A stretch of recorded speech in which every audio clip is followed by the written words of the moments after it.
Acting Head of Department Civil and Environmental Engineering, UNER, Engineer Dr. Prince Entry Ajay, Civil and Environmental Engineer, Environmental Health and Sanitation Specialist, Senior Lecturer, UNER, and Deputy Director of the Regional Center for Energy and Environmental Sustainability. Join the conversation this Friday on the AM Show.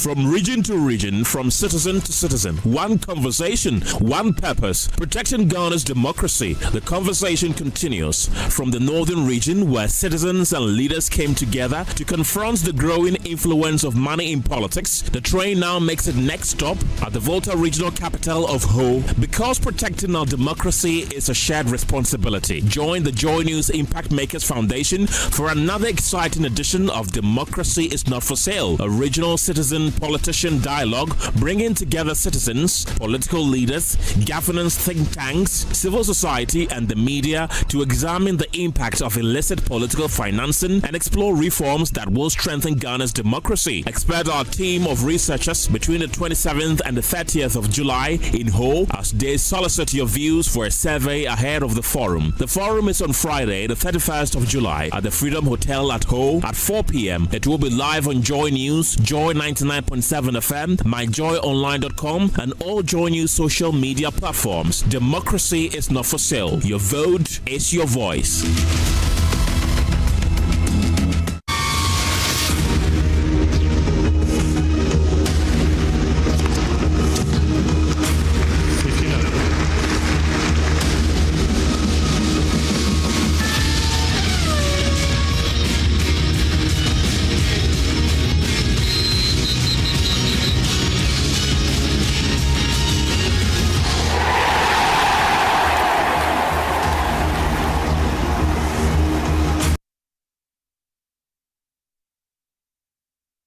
Let's do sports now on the AM show. My name is Haruna Mubarak. And the good news is that Ghana has secured its first medal at the 2026 Commonwealth Games after para-athlete Zainabu Issa won silver in the women's shot put event. Zainabu produced a season-best throw of 8.65 meters in the final to finish second, becoming Team Ghana's first medalist of the Games in Glasgow. Many because the four competitions got the medal the Buffy.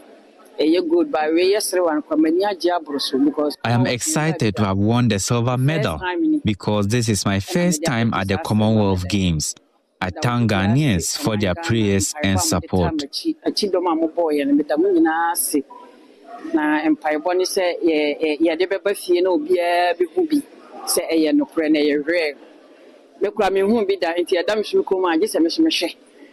Commonwealth for the first time, I'm a media baby. That's it. Now, but you have been also to promote the after champions and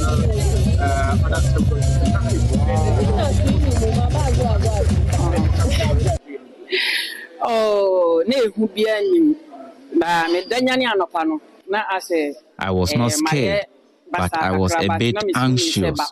I believed I would win a medal. Say a DNA besio, say DNA besio, meaning say me come. It's not me why wish him. That then I'll catch a gun for after Osaka medal. The American Munana say, Medal BBS, President or the Mebaha, the President, yes, something D. GOC, Medal Munina say, Senya Omua, and Glasgow Haminim ha, committee member ha, a omo, and what ding, or musica.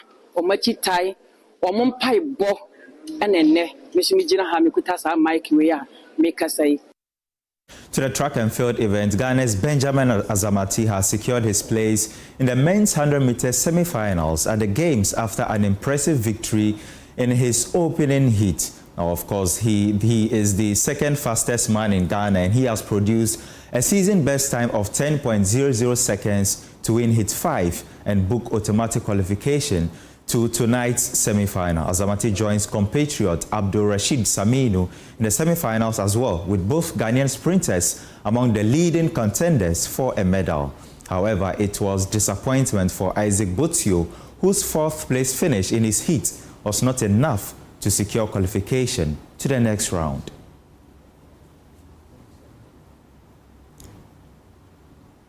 Away from the Commonwealth Games to the Wafubi Under-20 Championship, and Ghana head coach Akufo-Addo has admitted his tactics backfired following his side's defeat to Nigeria in the tournament opener. The Black Satellites suffered a 4-2 loss to the defending champions in their opening Group B match. Speaking after the game, Konadu conceded his team fell short defensively and acknowledged that Nigeria deserved the victory.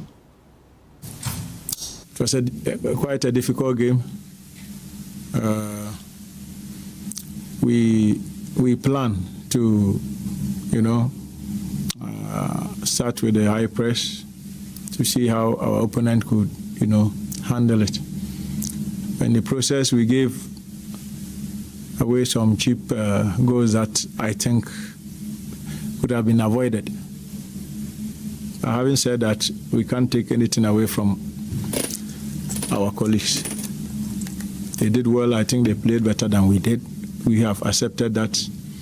The only thing right now for us to bounce back and try to win the games that are ahead of us. We knew that they were going to come very hard because physically they are built and well, organized. Yes, we were organized, but then giving away 2 cheap goals, I don't think we can make headway with that. We need to quickly fix that problem and make sure that we play very well from the back line. I think that was the biggest issue we had. So I think going forward in the next game, we're working on our defense and make sure that we avoid those mistakes that we made. At any given time, you still have to maintain your structure defensively.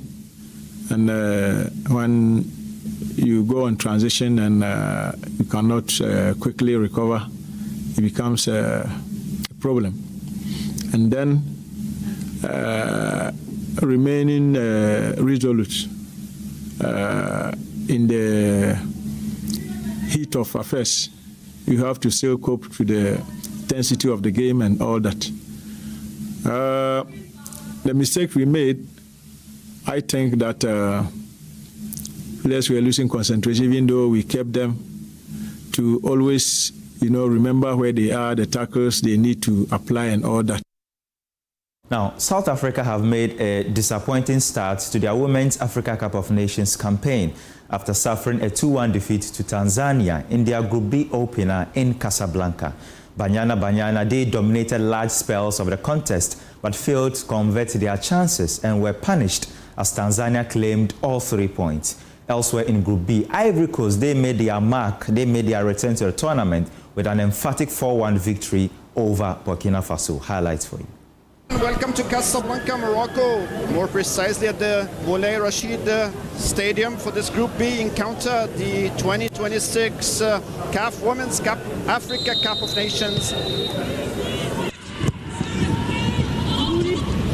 Comes an opportunity for the South, for the Tanzanians, but then Tunzi. But easily, that was good opportunity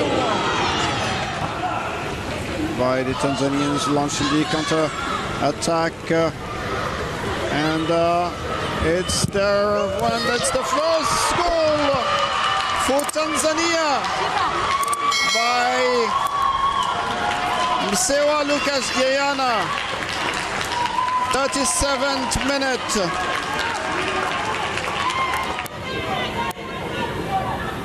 The cross here, serious danger, and another opportunity, good save by, and there comes the header, there is the equalizer.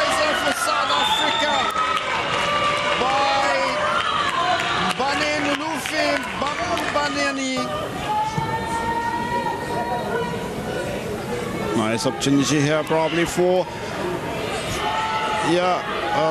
number 17, the header, but then has not turned. Really well saved by the goalkeeper. Long ball from the Tanzanians, and it's was a nice opportunity for Tanzania. Nice opportunity here for the Tanzanians, and it's the second goal. Really well transformed by number 3, Linus Ubamba Hasnat. Again, trying to look for the cross.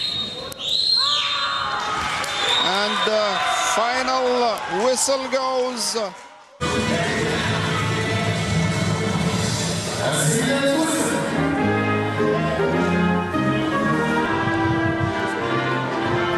Of the teams.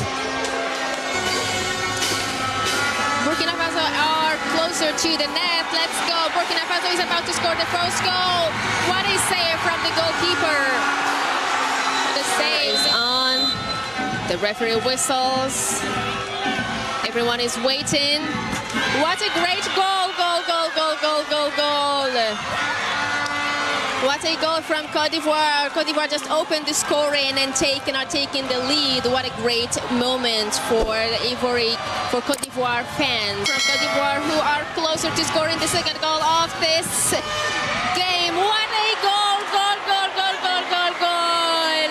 Côte d'Ivoire just added another goal just in the first quarter of this first half. Côte d'Ivoire, they are now returning after a long absence to the expanded 16th competition. What a third goal from Côte d'Ivoire. We have said it before, this is a great game. Scoring hat-trick. Play harder and make sure that they don't concede any goals. What a fourth goal for Côte d'Ivoire. This is what Burkina Faso were fearing, actually. Sierra Safi Ouedraogo scored the fourth goal of this match. Only minutes after the goalkeeper of Burkina Faso was sent off. Burkina Faso have the possession now. Are they going to make it and score the goal? What a great goal. This is the first goal of Burkina Faso in this game. What a great change. As we said, there's still half an hour into the game, even though there's also for the second goal. I think this is the final whistle. Côte d'Ivoire. Now to Europe, Chelsea manager Xabi Alonso has backed new club record signing Morgan Rogers to make an immediate impact at Stamford Bridge. Rogers completed a £170 million move from Aston Villa last week, but has not travelled with Chelsea on their pre-season tour of Australia and Southeast Asia after representing England at the FIFA World Cup. Sure, it's a great signing. I think that in that position we needed an important player, and I'm sure that there were not many more better options than Morgan, so we are delighted. I think that it means a lot for everyone, and for the players that are already here as well. They have good feeling, and looking forward to have him in a few weeks. You also have Maxence Lacroix coming in as well. What will those add to the squad, because they're so experienced in the Premier League? We know what they can bring. Well, we want to build a competitive team. For sure, we are in that process. We have great quality, great talent, and we need to know what it takes to compete in the Premier League. And we want to have a squad with the right balance between quality and mentality. Those things they need to match in terms of maturity stage, where you are in your career, the moment that this point is coming for each player, the hunger, the desire, the commitment. But I think that we are starting in a new season with good energy. That's going to be important. I mean, the Rogers deal looked like it happened from the outside at least fairly quickly. Could you just talk us through how long you and the sporting directors have been looking at him and how it will happen from your side? Luckily, not. I can give much detail on those things, but luckily, it happened quickly, and we have Morgan. We were looking for him a long time for sure, and he's going to be a key player of the team for sure. That's how we wrap up this sports segment on the AM show. My name is Haruna Mubarak. The newspaper review segment continues right after this. Please stay.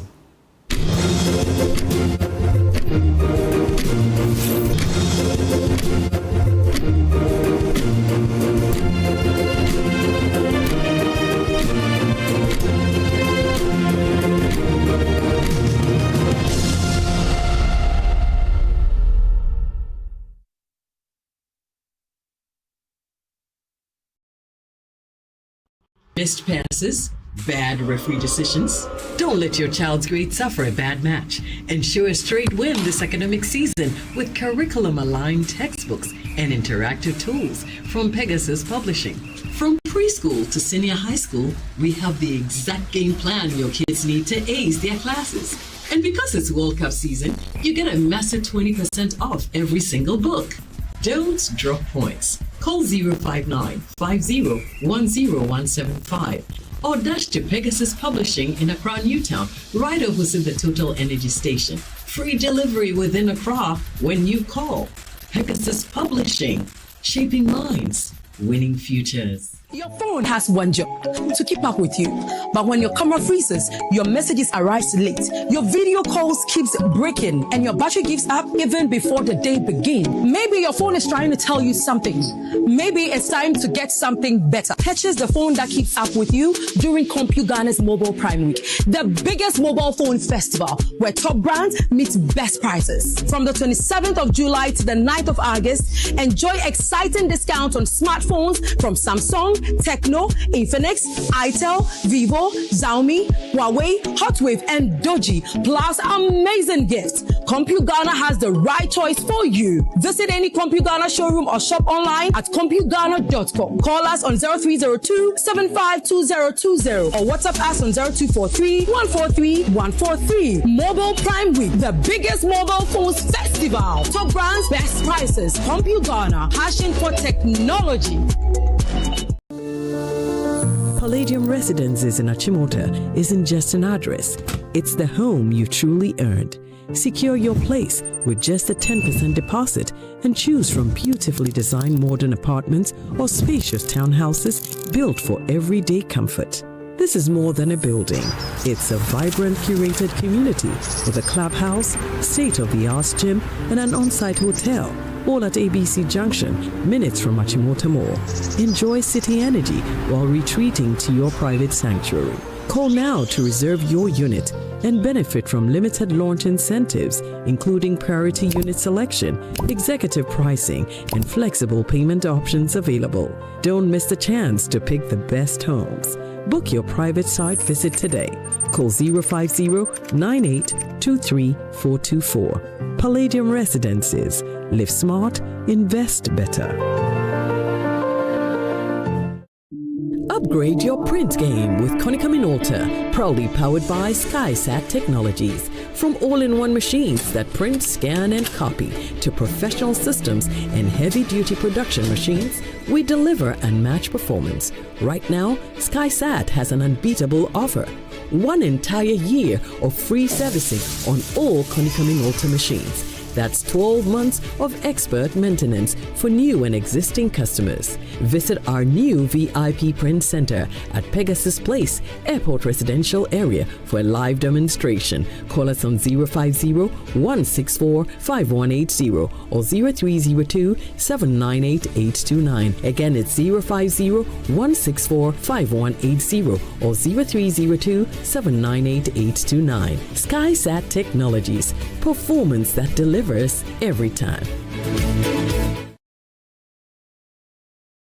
Welcome to Sulas Enterprise, the shop that deals in industrial machinery such as generators, rice millers, water pumps, compressors, and mowers. From the smallest to the largest capacity, at Sulas Enterprise, we give you nothing but the best from the best brands such as Honda and Perkins. When it comes to our generators, we also sell mowers coming from brands like Honda, Briggs and Straton, and Oleoma. And when it comes to our water pumps, we offer you brands like Lily, and Pedrolo water pumps. We also sell rice millers for all capacities. We are located at Spintex, Kakalika Plaza. Also, find our various locations as displayed on screen or call us on the following numbers: 0243-839-463 or 0554-154-416 or 0240-541-493. Sulas Enterprise, where quality meets affordability.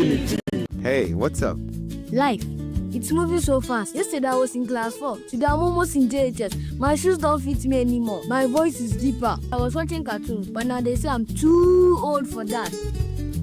The more things change, the more they'll stay the same. I still love you the same. Come and sit that. In a world that keeps changing, Calipo still keeps making sweet memories. I still love it. But I told you to have a sip, not to finish it. Calipo food juice drink, making sweet memories. This advert is FDA approved. Hi, now let me share my wildlife experience with you at Safari Valley Eco Park. Welcome to Safari Valley Eco Park. Our electric shuttle pulled up, and in no time, our tour began. We were surrounded by wildlife from the moment we entered the Eco Park. We were greeted by experienced tour guides who took us through orientation and how to better enjoy the experience. Watch these animals roam freely in their natural habitat undisturbed by our presence. We saw zebras, sable antelope, brown cranes, mara, silky chicken, nyalas, Shetland ponies, and so many animals I just couldn't keep up. Our tour guides taught us so much about the wildlife, their behavior, and how to interact with them. I even fed them. We also went fishing on a man-made canal. Then we took a break to have lunch in this serene environment. All this amazing experience for this price for adults, this price for teenagers. It's a bargain. As the sun began to set, it was time to go back home, but not before dinner by the campfire. It's been a thrill of a lifetime, and I can't wait till my next visit. Safari Valley Eco Park, bringing you closer to nature.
Missed passes? Bad referee decisions? Don't let your child's grade suffer a bad match. Ensure a straight win this academic season with curriculum-aligned textbooks and interactive tools from Pegasus Publishing. From preschool to senior high school, we have the exact game plan your kids need to ace their classes. And because it's World Cup season, you get a massive 20% off every single book. Don't drop points. Call 059 50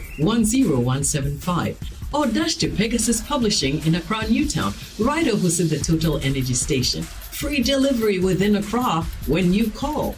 Pegasus Publishing, shaping minds, winning futures. Cadbury hot chocolate, crafted from cocoa, milk, and sugar. Creamy, chocolatey, frothy goodness, rich taste, so satisfying. Cadbury goodness, the treat you deserve every day. Phone only has one job, to keep up with you. But when your camera freezes, your messages arrives late, your video calls keeps breaking, and your battery gives up even before the day begins. Maybe your phone is trying to tell you something. Maybe it's time to get something better. Purchase the phone that keeps up with you during CompuGhana's Mobile Prime Week, the biggest mobile phones festival where top brands meet best prices. From the 27th of July to the 9th of August, enjoy exciting discounts on smartphones from Samsung, Tecno, Infinix, Itel, Vivo, Xiaomi, Huawei, Hotwave, and Doji, plus amazing gifts. CompuGhana has the right choice for you. Visit any CompuGhana showroom or shop online at CompuGhana.com. Call us on 0302-752020 or WhatsApp us on 0243-143-143. Mobile Prime Week, the biggest mobile phones festival. Top brands, best prices. CompuGhana, passion for technology. So this strategy will lead.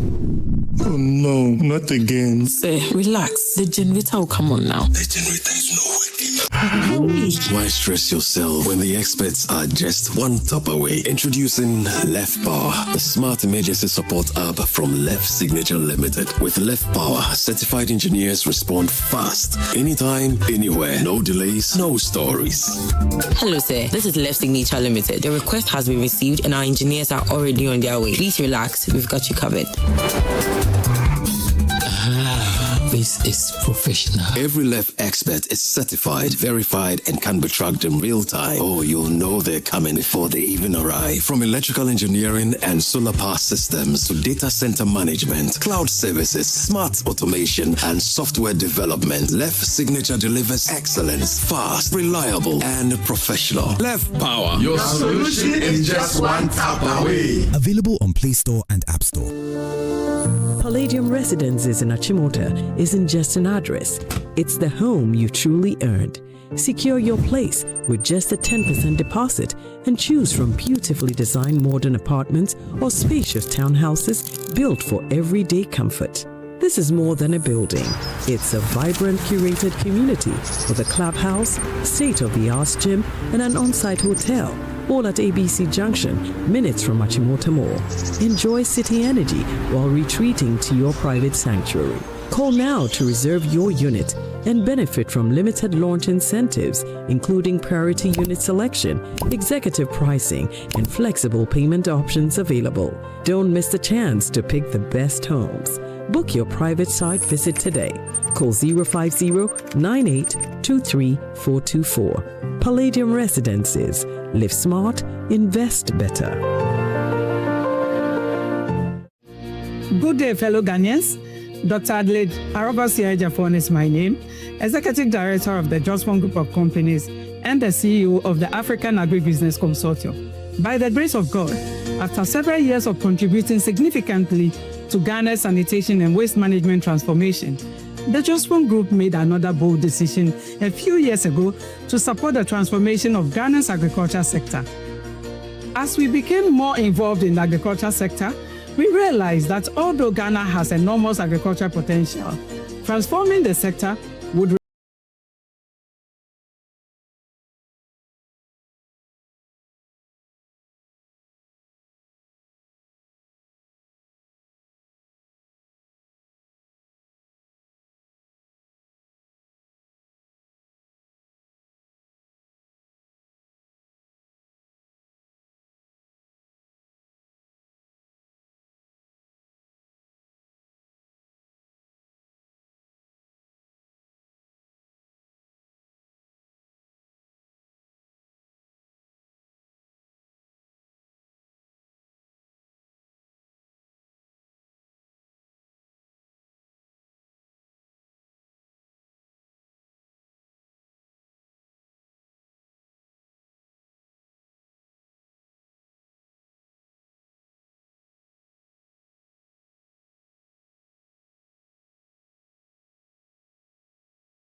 Imagine a family without a home.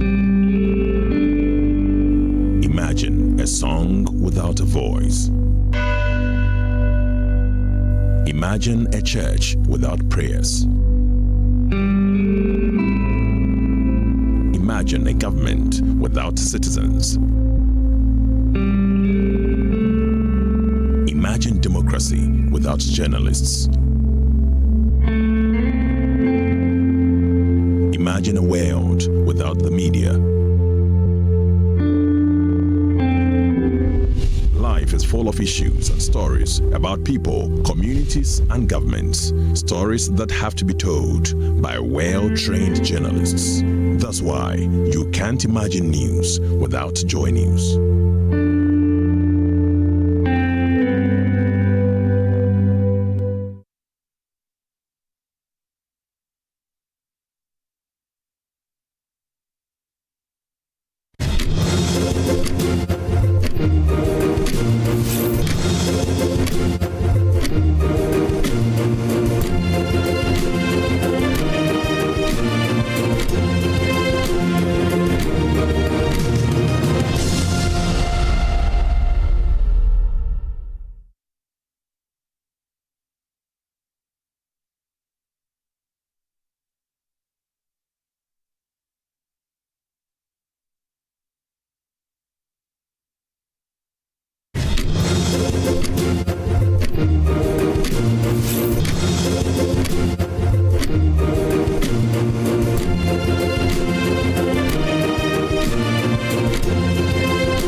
Looking at you. You're supposed to be looking at the camera. But then I have to look at you. Why? Why? Hello, Kojo.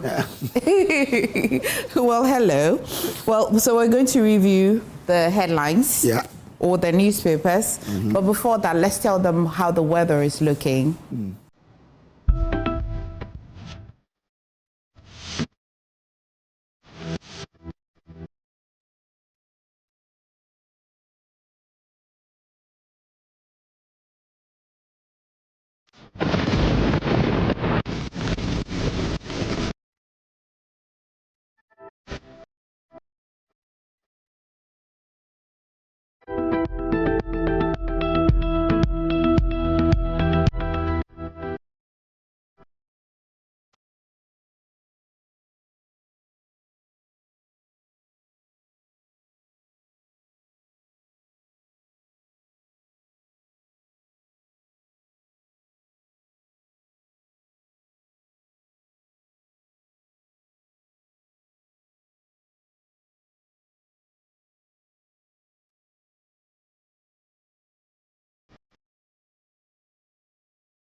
Okay. Could you know that usually when I just watch the weather forecast like that, I don't understand it. I think GMET would have to return to the days when we had someone on the board saying that today the possibility of raining in this part is 23% or what of that. So like the partly cloudy, you know, so it's too complex for me. But as for the partly cloudy, I can understand. I mean, it means that there will be some cloudiness at a point in time. And it's a lot of English for a simple life. Like I just want to know. So, no. Say it was for a soft life or simple life. Sorry? Soft life or simple life. Listen, if you take about 10 people who just watch this and you ask them, and say they should simplify it, you have at least 5 of them thinking like me. Okay. Maybe I have to... Okay, will it rain today or not? Play it again, I can explain it better. All right, Kojo. Let's do the newspapers. Why are you doubting my prowess? Yeah, let's do the newspapers. Daily Guide. But before we do the newspapers, let's do this one from our man, Professor Douglas Boateng. Nyansa Kasa for today. I mean, look, yesterday he brought one, and I'm still in love with that one, but I'll get to the Nyansa Kasa for today. Now, for today, he says that, okay, I'm not getting the today one. No, I'm not getting it well today. But even we have to share what he brought yesterday. And let's begin the day with it. It says, Nyansa Kasa reminds us the river does not fight the mountain. It bends, it yields, it finds the lowest path, and still it reaches the sea. Most people negotiate for peace with the world, while an unfinished war rages within, but no external victory can quiet an internal battlefield. Peace is not the absence of struggle. It is the end of self-betrayal.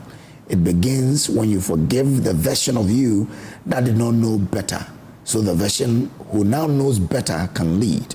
The deeper question this week is that, will you stop treating yourself as the enemy and start becoming the sanctuary you have been searching for? The battlefield and the sanctuary are the same address. Only your posture decides which one you live in. Have an inspiring, purposeful, and Nyansa-filled week. Stay blessed. Professor Douglas Boateng with this particular one. Always a pleasure to read his quotes. Maybe I should just, shall I add the one he sent just also a few days ago? He says, those who own their mistakes also own their growth. Okay. Those who own their mistakes also own their growth. Yeah. Prof, good morning. We hope you're doing the watching this morning. So the AM News Review is sponsored by Syntex Pipes and Pegasus Publishing. Kujo, let's now bring them the headlines. Which one should we start? Okay. Yeah, exactly. Let's start with the Daily Guide newspaper. Okay. The Daily Guide this morning, big one, Kujo, Exim Bank case. Wontumi gets more time for plea bargain deal. Story is on page 3 of the Daily Guide. We brought that to you on the Midday Bulletin yesterday. I have questions. We've not even read the story. No, they're from the headline. Okay. Okay, so you read the story first, and I'll bring you my question. It's okay. If he agrees to the plea bargain, does that do anything to the 20 years? No. It doesn't? No, the plea bargain is a different It's a different one. Anyway. So which means that if they pursue that one separately, he could also then be convicted for. The plea bargain is an entirely... It could run concurrently. So if it could run concurrently, right? So why plea? In this one, I don't know whether I will run concurrently. Or the judge can be because for the other one, because there were different counts. Yes. They were running. I'm saying that the judge could be magnanimous, right? And say, let it run concurrently. Okay. You never know. Until Oshan Konjai won't. Why? Stop it and suffer. Already you are suffering. Okay. Let's see. So the convicted Ashanti Regional Chairman of the New Patriotic Party, Bernard Nchubuisiaku, popularly known as Chairman Wontumi, will discuss how he got the name Wontumi. Do you know? Find out for me. Okay. Do you know why he's called Chairman Wontumi? Okay, has been giving another 30 days to conclude a plea bargain agreement with the Office of the Attorney General in respect of a trial in which he is accused of causing 30 million Ghana cedi financial loss to a public body. The extension of time was primarily due to Chairman Wontumi changing his legal team by appointing Samuel Atacha following a decision by his previous lawyer, Andy Apiakubi, to withdraw his service. Okay. Mr. Atacha yesterday urged the court to adjourn the case to October to allow the new team and the Attorney General to do a reasonable plea bargaining. Okay. Now, Deputy Attorney General Dr. Justice Simsai did not oppose a request for the adjournment, but opposed the October date suggested by the Defense Counsel, while suggesting a 30-day window, considering that we're yet to file disclosures, and although the disclosures may not prejudice the plea negotiation, we will side with our friend on the other side for enlargement of time or an extension of time. except that we'll pray for 30 days instead of the 90 days. Our learned friend. So it means that the court sided with the deputy AG by giving the 30 days. The 30 days. The 30 days. The deputy AG suggested 30. Yeah, I think that's the reasoning behind Atachan maybe asking for that is because you know that quite recently they're going to go, the legal break would start soon. Yeah. And if that's, he's thinking he should be counting after the legal break, I like to think. Okay. But they're thinking that 30 days, because the legal break is not for 90 days, really. Okay. So the legal break starts from when? I know it's August. August. I think. I know I have to be sure. I've not looked at the timetable, forgive me. But I know there's a legal break, which was part of his argument. Samuel Atacha's arguments. But let's maybe read and see if we get. He added that the prosecution has already had some conversations with the previous counsel, and I believe we can pick it up from there. The presiding judge, Justice Halima El Alawa Abdul Basid, pointed out that the Criminal and Other Offences Procedure Act contemplates a withdrawal or a rejection of a plea bargain within 30 days, and in such cases, the matter may proceed to trial. Dr. Shemsai agreed, but pointed out that his office had received an offer from Chairman Wuntumi and his legal team, and the prosecution has made a counter offer, which were supposed to conclude with last week before the accused person's conviction in another matter derailed the negotiation. So he said the law allows the bargain to run concurrently with the trial. But noted that the peculiar nature of this case, the fact that the negotiation was nearing conclusion when Chairman Wuntumi was convicted and jailed 20 years for allowing others to mine on his company's concession without approval from the sector minister. Now this, he said, resulted in an inability to sit with him and his counsel last week. We believe that a new counsel will pick up from where we left off with the previous counsel. That Dr. Shemsai added that in order not to let disclosures with the prosecution is yet to file not prejudice the plea negotiation, which is far advanced, would pray that my lady accept a waiver of the right to continue with proceedings and rather take a short adjournment to attempt concluding the negotiations before being directed to file other disclosures. That's basically in summary of what's been happening. So how did he get the wound to me? No, I'm asking you whether you know whether you know why he got no, I don't. To me. Yeah. Yes, but I think listening to his life story, he's one example of a tenacious person. Sure. Yeah, that's that one thing I've learned from his life story. So that's it there on that story. Yeah, that's the big story in front of the Daily Guide. However, one of your favorite topics to discuss, the Buankra project. Oh, yes. Here as well. SC didn't affirm High Court ruling. That will be the Supreme Court. Didn't affirm High Court ruling. Let's just give them a bit of background. So the management of Ashanti Port Services Limited has debunked media reports that the Supreme Court has affirmed the decision of a High Court nullifying a $33.3 million arbitral award previously granted against Josmo Construction Limited. Really? Yeah. The company, in a statement, said the publication, which purports to report the decision of the Supreme Court, regrettably contains material inaccuracies that misrepresents the findings and orders of the court and conveys a false and misleading impression of the court's ruling. Kojo. So what is the ruling? Did they talk about it? Because the High Court's ruling. On May 6, 2026, the Commercial Division 2 of the High Court, presided over by Justice John Mark Nuku Alefo, said aside in its entirety, the arbitral award issued on December 10, 2025 in favor of Ashanti Port Services Limited, the application was brought by Josmo Construction under Section 58 of the Alternative Dispute Resolution, seeking to have the award nullified. We have to actually peel back and know why they're being awarded that arbitration resulted in that amount. Is it there? I'm not so what happened I think was you have that, the back. what happened was that the Josmo Construction was appointed as the contractor for that project, and they were advanced some 30 million cedis for the work. Now, along the line, I think there was a development, and that needed that the work be halted. Then the Ashanti Port Limited went to court for Jasmine to pay back that amount. And Jasmine said that, no, you cannot ask us because you didn't give us the money. And that's why when the earlier court ruling went in favor of the Ashanti Port Limited, Jasmine had to go to, I think is it the appeals court or the high court to get that particular ruling in their favor. But because the Ashanti Port Limited was not the entity, and one of the things was that the Ashanti Port didn't get even the director's approval to file that case. And so the question was, who then, under whose authority was the case started? And that's why the court then ruled in favor of Jasmine. But it's interesting that I'm told that operators in the is it a transport industry also, there's a word they gave, are interested in this matter because it's one high profile case that would really settle a lot of matters in that particular industry. So let's see how this goes. Okay, you have the tea. We'll be taking it from you as and when.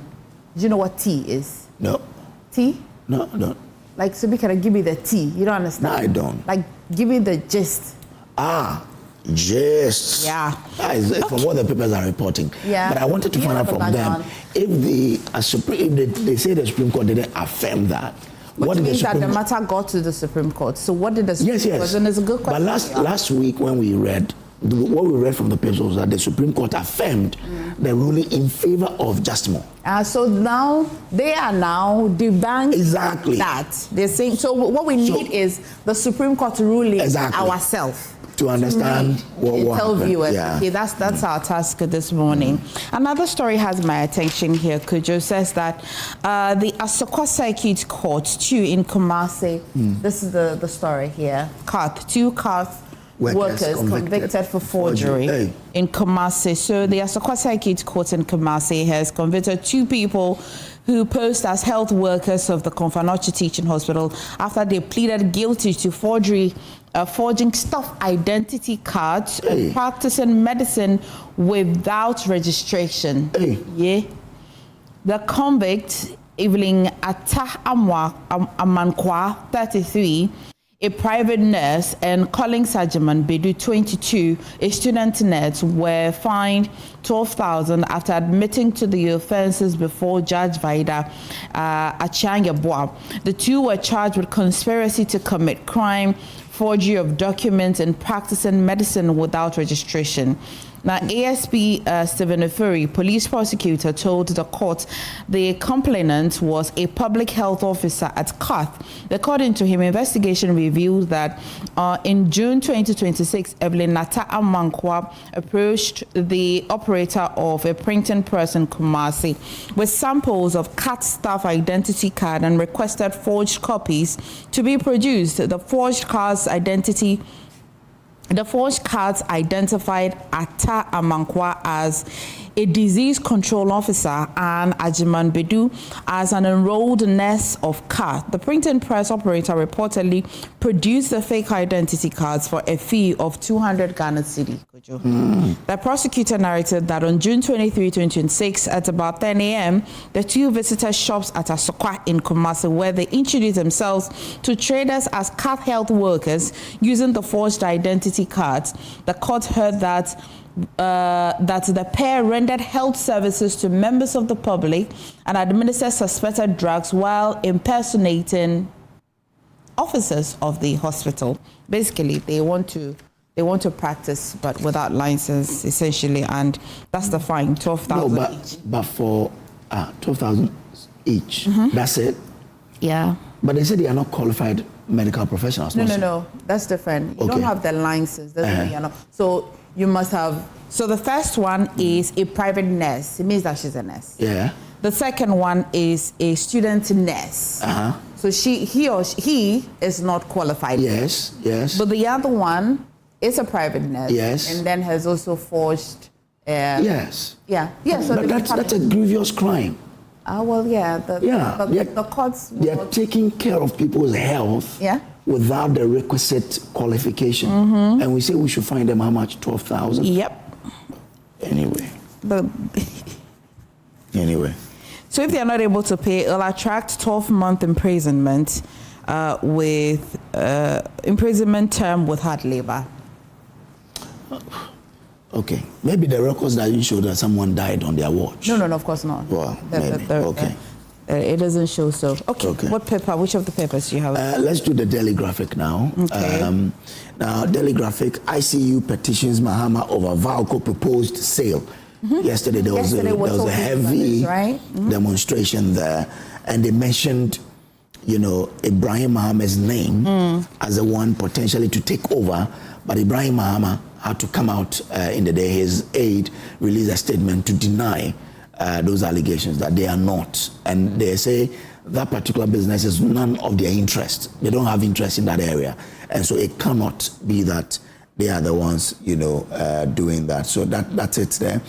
Ghana complete IMF bailout, final $360 million of the $3 billion approved, and Apiate victims suffer in relief camp. Hey, really? Apiate has been long. We have to go back to that particular story. And doctor uses 20,000 cedis cash reward to equip Paga Hospital. Yeah, that's on the Daily Graphic. MFA. Well, Kojo, that'll be all. You have a few other conversations to have, right? But just quickly, the archives this morning, Ibrahim Mahama not buying Valco.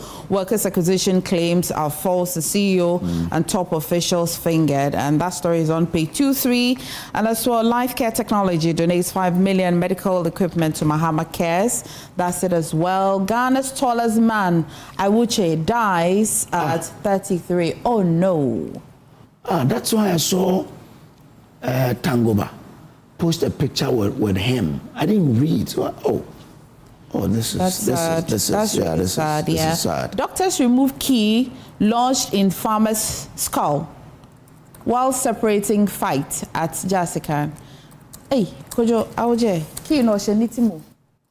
Anywho, that's basically the newspapers this morning. The Daily Satellite, Wuntimi fights back as defense moves to challenge High Court conviction. That's it. That'll be all. Yeah, this guy is a brave guy. It is. Stay with us. Kojo, you're going to have some conversations. Yes. Yeah? But a little later, we'll take you to the Ecobank auditorium, head office auditorium, for that conversation we've been telling you about. Please stay with us.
Another week is here on the greatest of all time show. My name is Giovanni Clip, and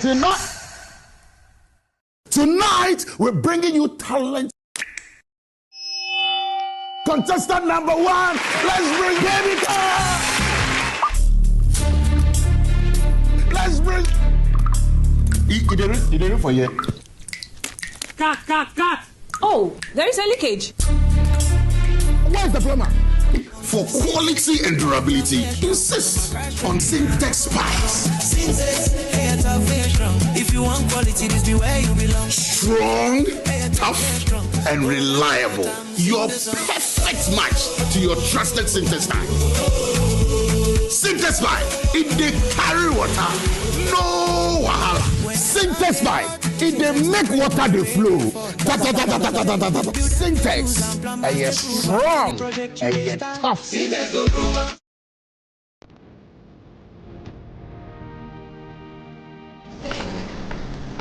Through every stage of life, Let's go.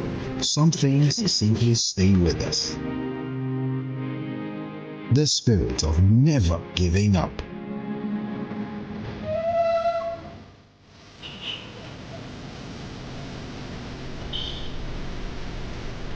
A throwback to a bygone era.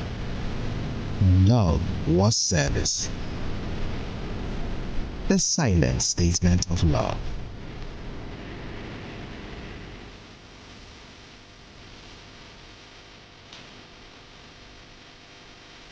A thoughtful gesture that deepens bonds, balancing work and life. Every drop refreshes, every sip hydrates, just as it should. I am awake, one for life. Drink water, drink awake. Supporting the National Cardiothoracic Center. This advert is... Now let me share my wildlife experience with you at Safari Valley Eco Park. Welcome to Safari Valley Ecobank. Our electric shuttle pulled up, and in no time, our tour began. We were surrounded by wildlife from the moment we entered the Eco Park. We were greeted by experienced tour guides who took us through orientation and how to better enjoy the experience. Watch these animals roam freely in their natural habitat undisturbed by our presence. We saw zebras, sable antelope, brown crane, mara, silky chicken, nyalas, Shetland ponies, and so many animals I just couldn't keep up. Our tour guides taught us so much about the wildlife, their behavior, and how to interact with them. I even fed them. We also went fishing on a man-made canal. Then we took a break to have lunch in this serene environment. All this amazing experience for this price for adults? This price for teenagers. It's a bargain. As the sun began to set, it was time to go back home, but not before dinner by the campfire. It has been a thrill of a lifetime, and I can't wait till my next visit. Safari Valley Eco Park, bringing you closer to nature.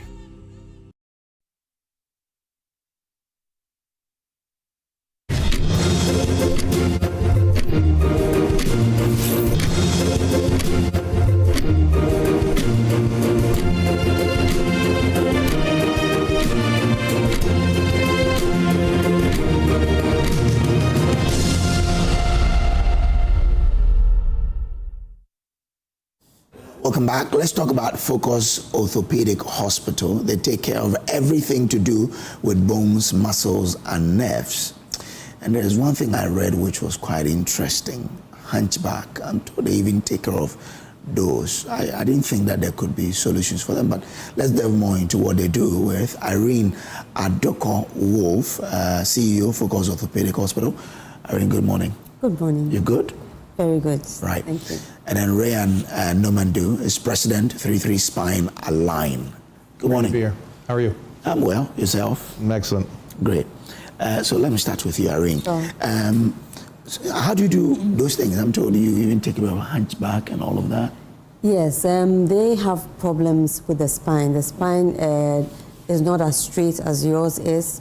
It can either bend to the side or bend to the back or bend to the front in any direction. And you know that your heart and your lungs are in front of you of the spine. And when they bend and compress. They press on these important structures so that as you grow, the bending gets worse and the heart is squeezed, the lungs are squeezed, so you can't breathe well. And if we don't take care of it early, then eventually you just die, essentially. So that can be corrected? That is life-saving surgery, yes. Wow, I yes, never knew. It can be corrected, yes, if it's seen early enough. Okay. Yes. Oh, early enough, within what age? Early enough, well, it can go by about 18, you should get the work done because most of them don't make it to 30. As I said, if it starts pressing on the heart and the lungs, then it's not even safe to operate on them at all because their reserves are very low. And you try, beyond a certain point, when you try, they still won't make it. Okay. So if we see it when they are in the early, maybe the first 5 years of life, sometimes just a brace can make it better.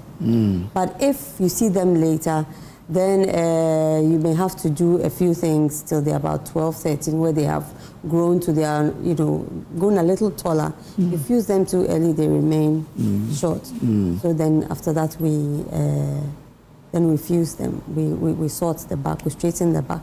Okay. But it costs a lot of money, which is where 33 Spine has been an invaluable partner. Okay. Yes, for those who can't afford this kind of surgery. Yes. So what do they do? Let me bring you here. Yeah, so we represent a group from the United States, both from a surgeon standpoint and just philanthropic donors. As president, I have the blessing of being able to talk about it, but it really is about everyone back home. I represent them over here, but we through a handful of different engagements all throughout the year, we raise money specific for these kids, for these surgeries, and then focus here. The partnership does not work without, one hand washes the other. So having Focus Hospital here and the cutting edge technology that they already had established, with the money is one thing, but also with the surgeon engagement that we have. We bring neurosurgeons and orthopedic spine surgeons over here to operate on some of the worst possible scoliosis in the world. You have to. So it means that when you're coming, you don't come with money alone. You come with we come with surgeons, and we come with. This year we brought a lateral procedure as well, and we administered one patient yesterday, which is you come in from the side, which is more minimally invasive. It's better for the patient in a lot of ways, and so in that case went very well. So we're trying to bring. It's a crossroads of U.S.-based training. What you already had established here, which is excellent and truly excellent from a standpoint of care. And then what we're doing is we're bringing over the new technologies as well, and it's kind of just a crossroads or a research triangle of sorts where we all grow together and we can help patients in need, which is really helpful. So I mean, if you listen to him, the fact that they don't come with just money, they come with skill set as well. Over the years, how will you describe what you and they have been able to do in offering these services to young people here? Oh, it is an amazing thing that we do. Remember that when you're a child and you're born with any deformity of any kind, you have no potential as far as your family is concerned. So you are bypassed, you don't go to school, you essentially don't have much of a future. You are totally dependent on other people. In some places, they are actually ostracized. So when they come in and we are able to help them, you open up a whole new life for them. They can go to school. We have some who are actually working with us now. They completed their education and they are working with us. We have some who have grown to become teachers and lawyers and all sorts of things. But what they also do is to bring new technology so that we don't have to move out and have to go and pay so much money to have people trained to do these new things. They bring the surgeons like they did yesterday, they bring the equipment, they bring the instruments we need, and so our people get their hands on here, and then a lot of the time they leave the stuff with us and then we continue the work. So that has put Focus way ahead of other people who do similar procedures. Yes. So it's a great partnership that we treasure. Yes. If someone is listening to us now in a very rural area, and even if you subsidize, he cannot afford, is there hope for such a person? Actually, we don't just pay for the surgery. You pay for their transportation from wherever they are coming from. We pay for their transportation. So they won't pay a dime? No, they don't. They don't. Whoa. And when they finish, instead of staying in hospital for maybe 7 days, like other people who come from homes where they are well taken care of, we can keep them till the wound is healed, till they have their first review for up to 6 weeks, so that we know that if we send them back, they will be able to survive and thrive. Wow. Yeah, sometimes they go with mattresses, they will go with a good bed because the person is lying on the floor. And that's not good for the spine. So you send them off with a mattress, sometimes shoes, so many other things, yes. And to extrapolate on that, we're an extension of Focus, right? We're not only we have a philanthropic arm, but we take 9 to 12 business days over here a year, right? Where we help 12 to 15 patients. So as of today, it's 57. Ideally, today goes well, it'll be 59 total patients and 11 mission trips. 59 patients. 59 patients that just 33 has helped guide their care with.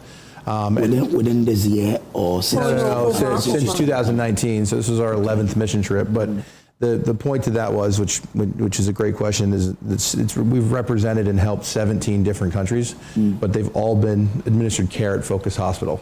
Okay. So to your point, yeah, sometimes we have to bring them in early to feed them because they're not at a certain weight because of anesthetic complications and stuff like that we're going to run into.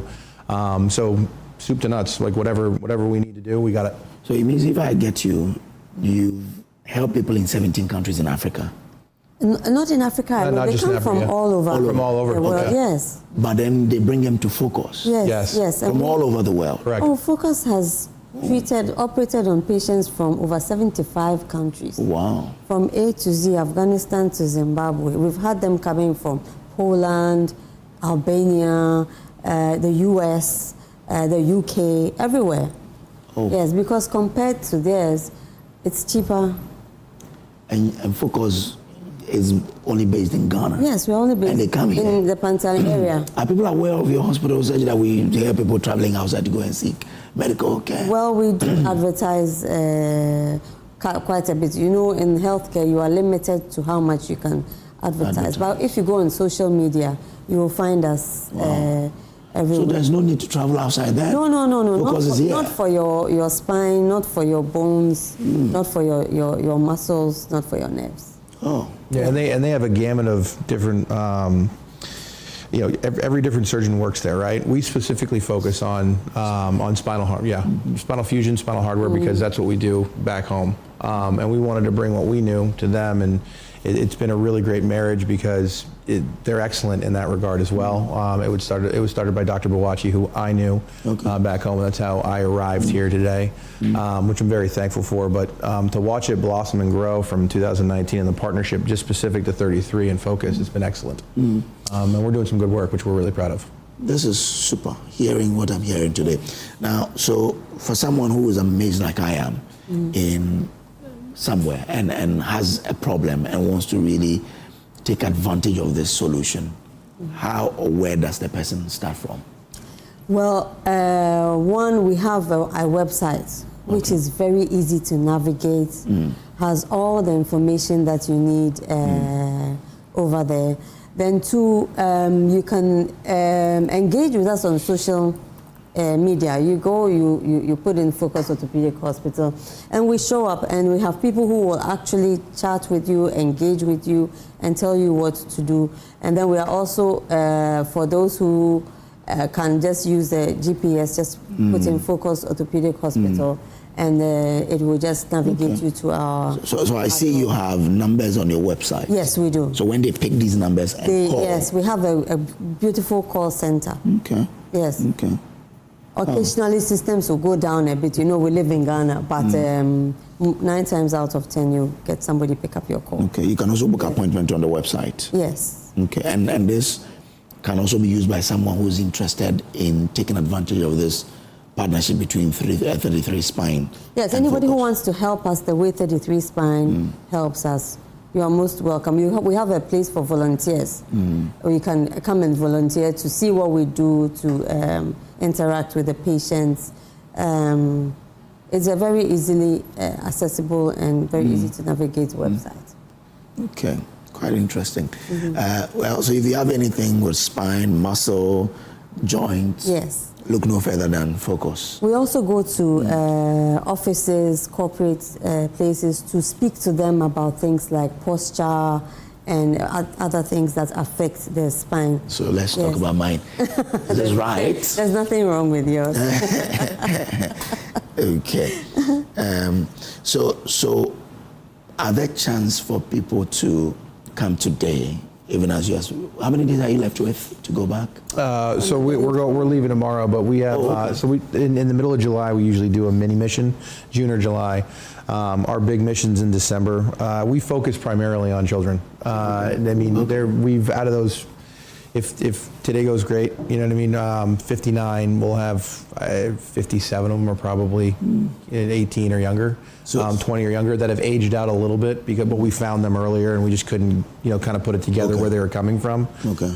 So we had to operate on them a couple of years later, but we primarily focus on children. Yeah.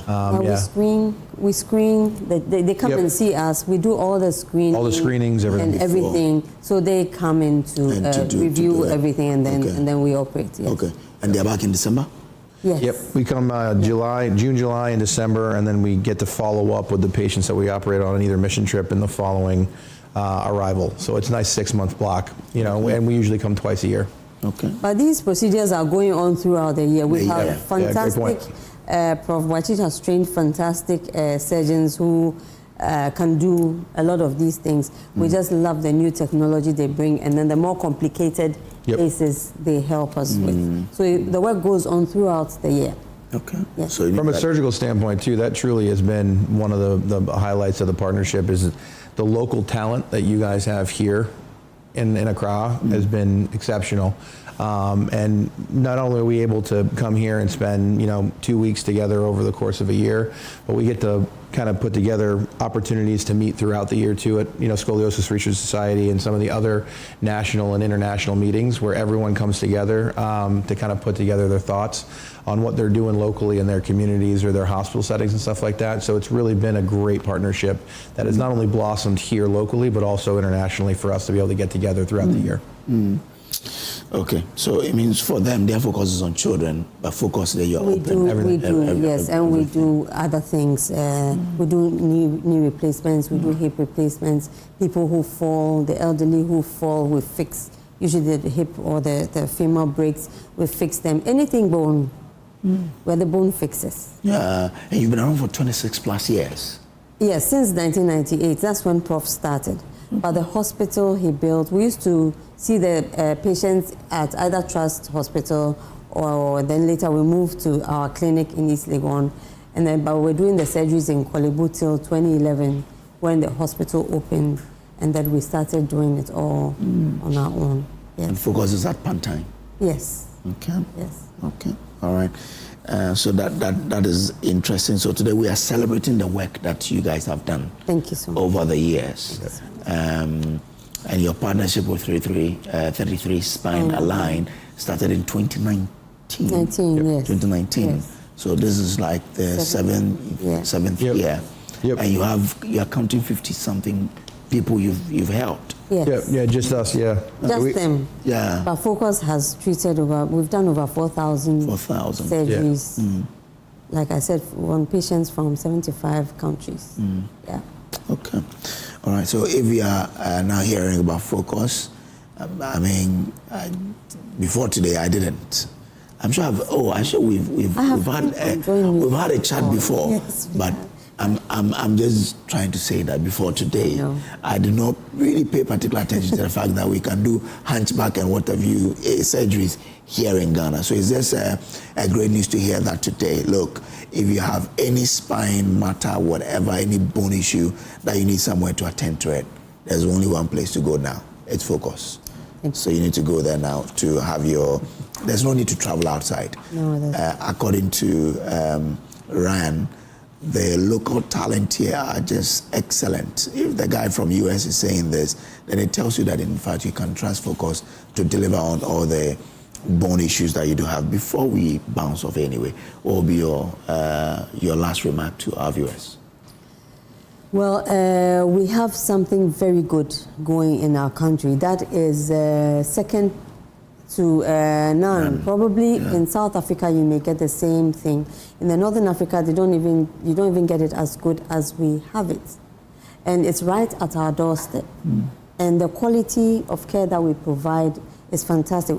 Our biggest attention is on quality of care, and that is what sets us apart from other hospitals. So if you want the best care of your bones, your muscles, your nerves, everybody has a fall, everybody has back pain. It's not always surgery. We have other ways of reducing your pain, physiotherapy. We have a whole pain department. So whether it is pain or broken bone, the place to go is Focus Orthopedic Hospital. Yes. I believe you. So all that I'm seeing on the website is just an incredible place to be. Yes. Ryan, yep. Your last words to our viewers.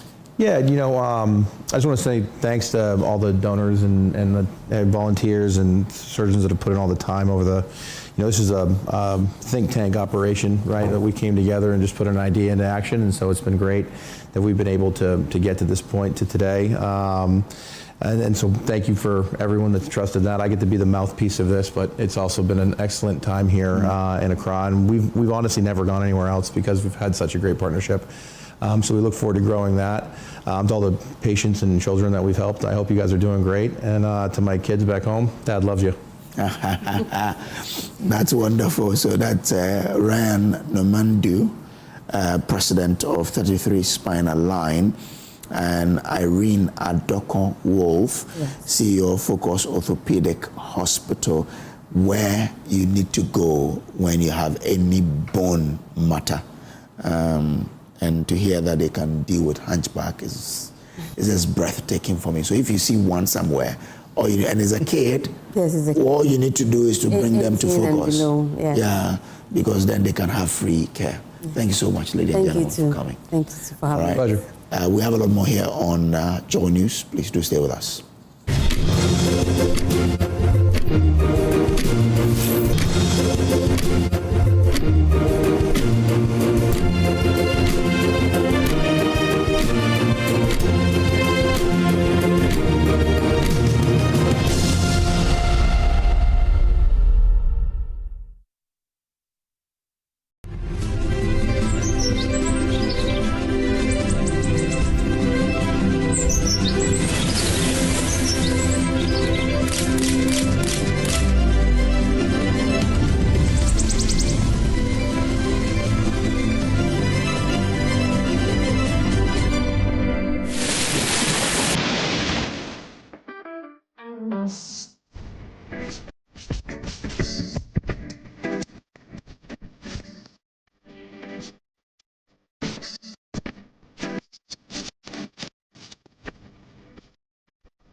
Zuera Mohammed Ibrahima, the Honorable Member of Parliament for the good people of the Salaga South constituency. My constituency in Salaga South, you know how far we've traveled. We traveled this path together, and you know me better. And I know you can go anywhere in this world, thump your chest and say, our Member of Parliament's democracy is not for sale. She's never sold it and she will never sell it.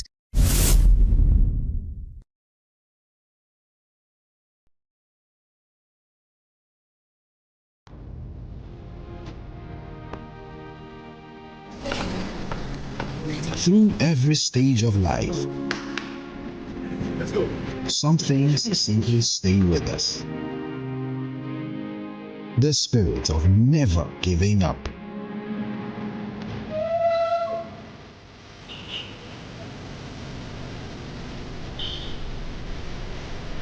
A throwback to a bygone era. Love was service. The silent statement of love.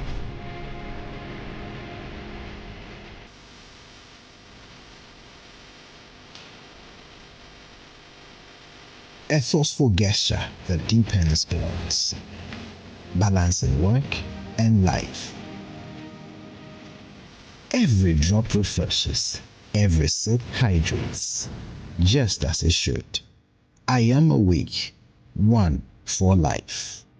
Drink water, drink awake. Supporting the National Cardiothoracic Center. This advert is empty. Upgrade your print game with Konica Minolta, proudly powered by SkySat Technologies. From all-in-one machines that print, scan, and copy to professional systems and heavy-duty production machines, we deliver unmatched performance. Right now, SkySat has an unbeatable offer. 1 entire year of free servicing on all Konica Minolta machines. That's 12 months of expert maintenance for new and existing customers. Visit our new VIP Print Center at Pegasus Place, Airport Residential Area for a live demonstration. Call us on 050-164-5180 or 0302-798-829. Again, it's 050-164-5180 or 0302-798-829. SkySat Technologies. Performance that delivers every time. Hi, now let me share my wildlife experience with you at Safari Valley Eco Park. Welcome to Safari Valley Ecobank. Our electric shuttle pulled up, and in no time, our tour began. We were surrounded by wildlife from the moment we entered the Eco Park. We were greeted by experienced tour guides who took us through orientation and how to better enjoy the experience. Watch these animals roam freely in their natural habitat undisturbed by our presence. We saw zebras, sable antelope, brown cranes, mara, silky chicken, nyalas, Shetland ponies, and so many animals I just couldn't keep up. Our tour guides taught us so much about the wildlife, their behavior, and how to interact with them. I even fed them. We also went fishing on a man-made canal. Then we took a break to have lunch in this serene environment. All this amazing experience for this price for adults, this price for teenagers. It's a bargain. As the sun began to set, it was time to go back home, but not before dinner by the campfire. It has been a thrill of a lifetime, and I can't wait till my next visit. Safari Valley Eco Park, bringing you closer to nature. Palladium Residences in Achimota isn't just an address, it's the home you truly earned. Secure your place with just a 10% deposit and choose from beautifully designed modern apartments or spacious townhouses built for everyday comfort. This is more than a building. It's a vibrant, curated community with a clubhouse, state-of-the-art gym, and an on-site hotel, all at ABC Junction, minutes from Achimota Mall. Enjoy city energy while retreating to your private sanctuary. Call now to reserve your unit and benefit from limited launch incentives, including priority unit selection, executive pricing, and flexible payment options available. Don't miss the chance to pick the best homes. Book your private site visit today. Call 050-9823-424. Palladium Residences. Live smart, invest better.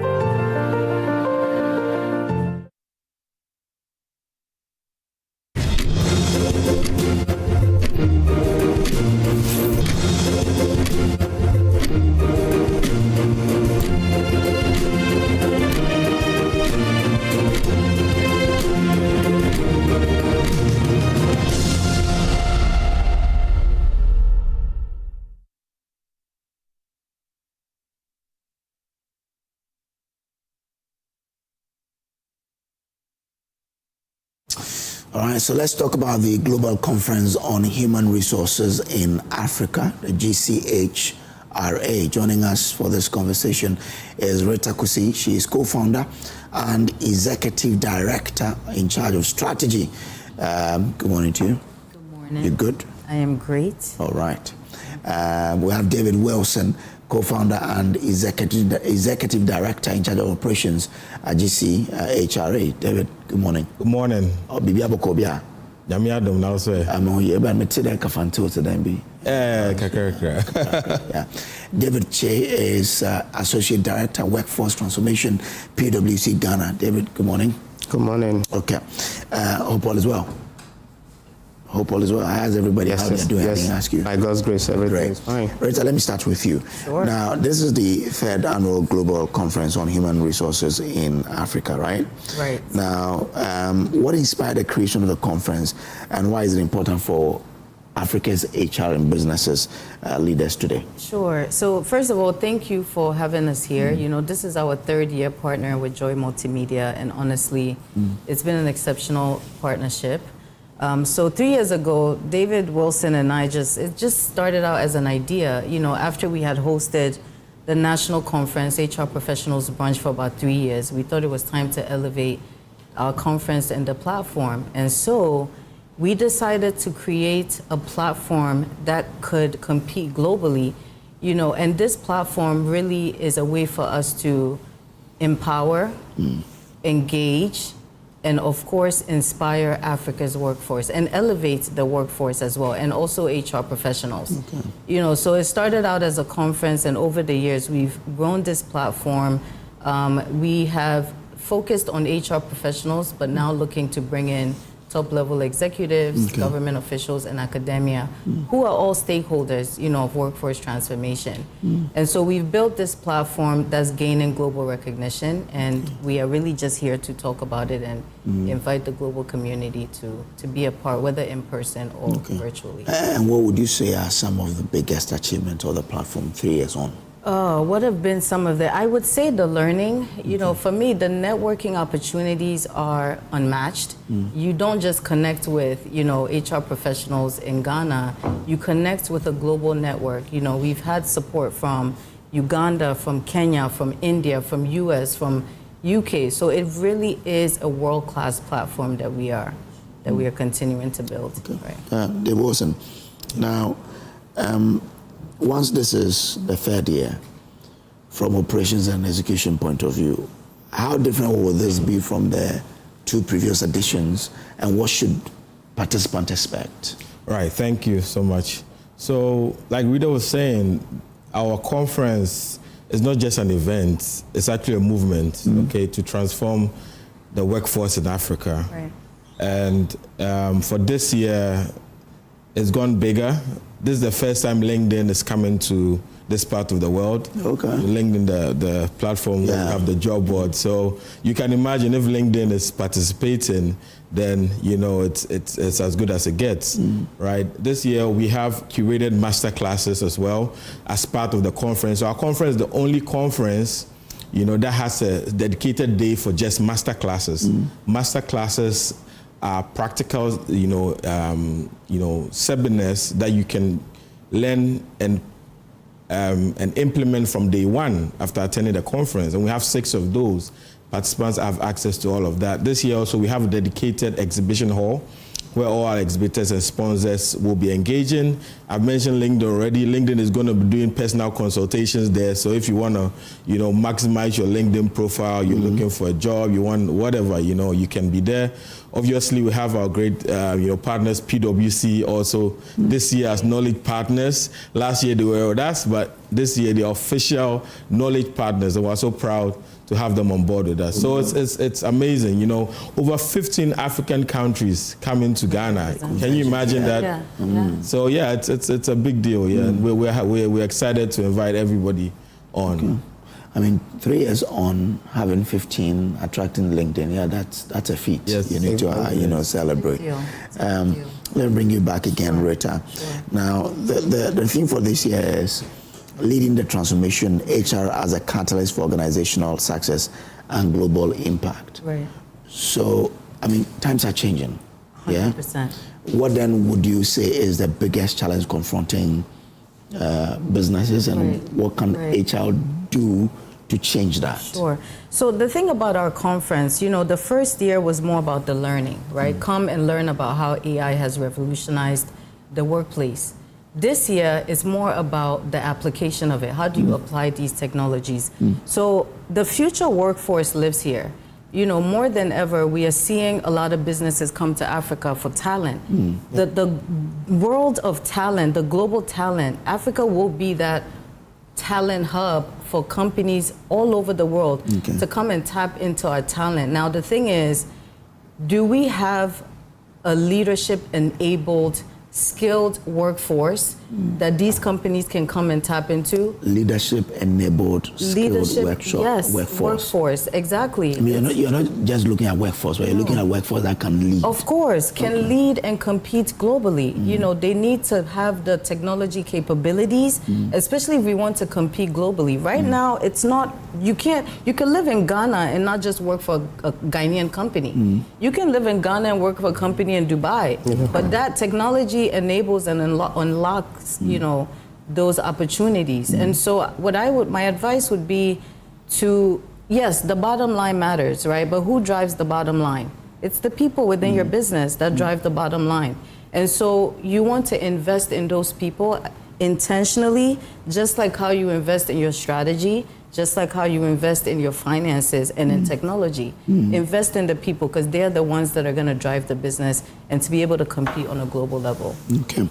And what role do you think stakeholders across the chain can do to prepare this future workforce who are also leaders? Right. So building or developing the workforce, a global workforce, it's a shared commitment, right? So you have academia, so policymakers actually develop enabled policies, right? And then you have academia that prepares the talent, and you have industry that applies and grows that talent. So these stakeholders have to come together to close the gap between education and employment, education and employment. We have to do that to be able to create a workforce that's future ready. Okay, we're creating workforce that is future ready. Let me bring in PwC, David. And I've admired PwC for a long time. Me too. Because we know that globally you have created a certain niche for yourself in terms of how you invest in your people, you know, the workforce and organizational transformation. So why is it important for PwC to partner GCHRA this year on this conference? Okay, thank you very much. As Rita mentioned, this is very important. PwC, our purpose is to build trust in society, and we do that working with key stakeholders across the economy of every nation. So this conference is bringing workforce to the fore. And Rita mentioned that how do we ensure that when the global world comes to Africa, our talents are ready? And PwC, we've done a lot of work in this space. So working with the team, we can bring thought leadership. We believe that we can bring knowledge that we've derived from our researchers to the fore that all the attendees can learn from. There is not just a theory-focused conference, it's a practical-based conference, and PwC has done a lot in this space. And working with a conference like this, we believe that we can bring insight, we can bring solutions that are helping us to prepare the workforce for the future. That's why it's important to us as a firm, PwC. And having advised organizations over the years, what do you think are the top trends in HR that African leaders should pay attention to, business leaders must pay attention to? Okay, that's a very important question. Thank you very much. So PwC, as I mentioned, we've done a lot of thought leadership. One of the things that we do is a survey. We call it the People Survey, a global CEO survey. We also have what we call our AI barometer job survey. Out of these surveys, we've noticed that leadership is very important when it comes to transforming the workforce. And it is clear now that leaders in the various organizations must be able to drive change. We say that the only constant thing is change.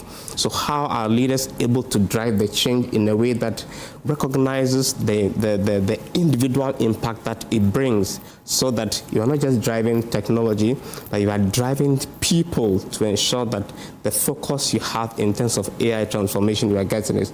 So leadership is very important. We've also observed that because of the rapid nature of change, organizations must become learning organizations. What does that mean? It means that every HR leader in our respective organizations need to work with leadership to put in place ways of constantly developing our people because of the changes. And we need to say that for business leaders, it is important to know that investment in people is not just an HR strategy, it's a growth, it's a business, it's a forward-looking strategy. We've noted that it's also very important. One of the other things that I'll say is workforce transformation is also very critical. We say that technology transformation is workforce transformation. What does that mean? We are saying that whilst you bring and focus on technology, the change management side, which ensures that the emotional aspect of the people that you are driving the change through becomes very, very important. Not just the emotional side. We also say that, you see, when you introduce technology, you take away power that people have in terms of their contribution to the businesses.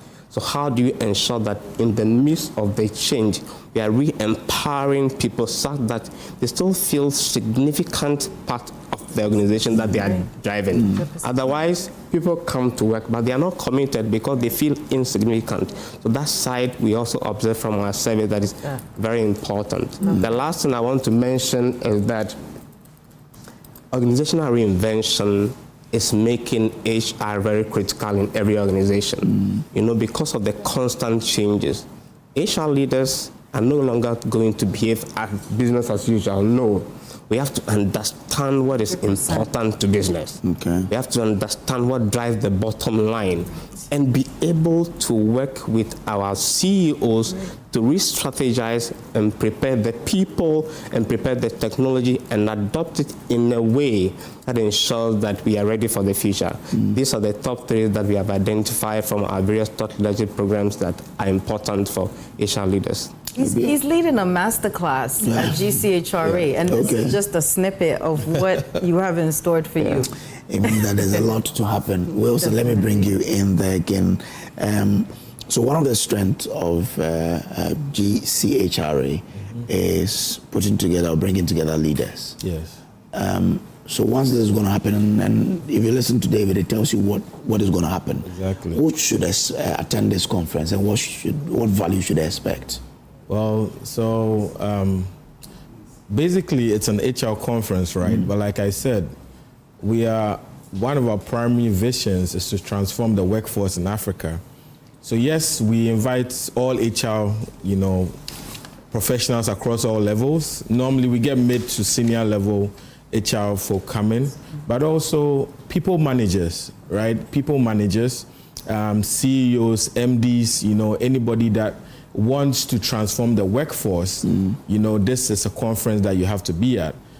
We have someone from Microsoft. I'm not cutting you, but when you read the story of Andrew Carnegie, yes, that was his strength. Exactly. He was not the expert. Exactly. But we are told he knew how to manage people. Exactly. And he got his way. Yeah. That's it. And even in this age of technology, that is a very critical skill to have. Yeah. How to manage people and how to transform, your business through people, because they are the heart of every business. I was saying that we have someone from Microsoft coming, Microsoft 360.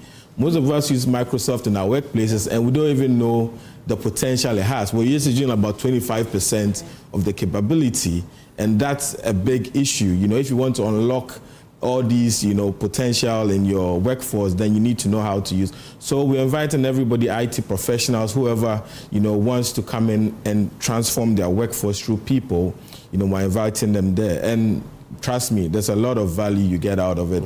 Again, this is a SHRM-sponsored conference. So SHRM is the biggest HR society in the world, Society for Human Resource Management. And this is the 3rd time they are with us. They have over 300,000 people, HR professionals, and you get professional development credits to, recertify if you're a SHRM member. So all SHRM members, there's a no-brainer. You have to be at the conference. But also other, HR professionals, everybody is invited. We have the head, Dr. Jeff Bassi, also on board, who does the HRCI certification. So, it's a big family and nobody's left out. I've not asked, is it free? Well, we wish it was free. Yes, but, that's our goal. I mean, Kempinski, it's a premier, location, so it is not free. And there's no free lunch anyway. There's no free lunch, exactly. And sometimes when you get free lunch, you deal with the consequences later, right? So yes, I mean, look, it's a premier event. We're hosting it at Kempinski. 3 days, of learning, of networking, of connecting, with the right people.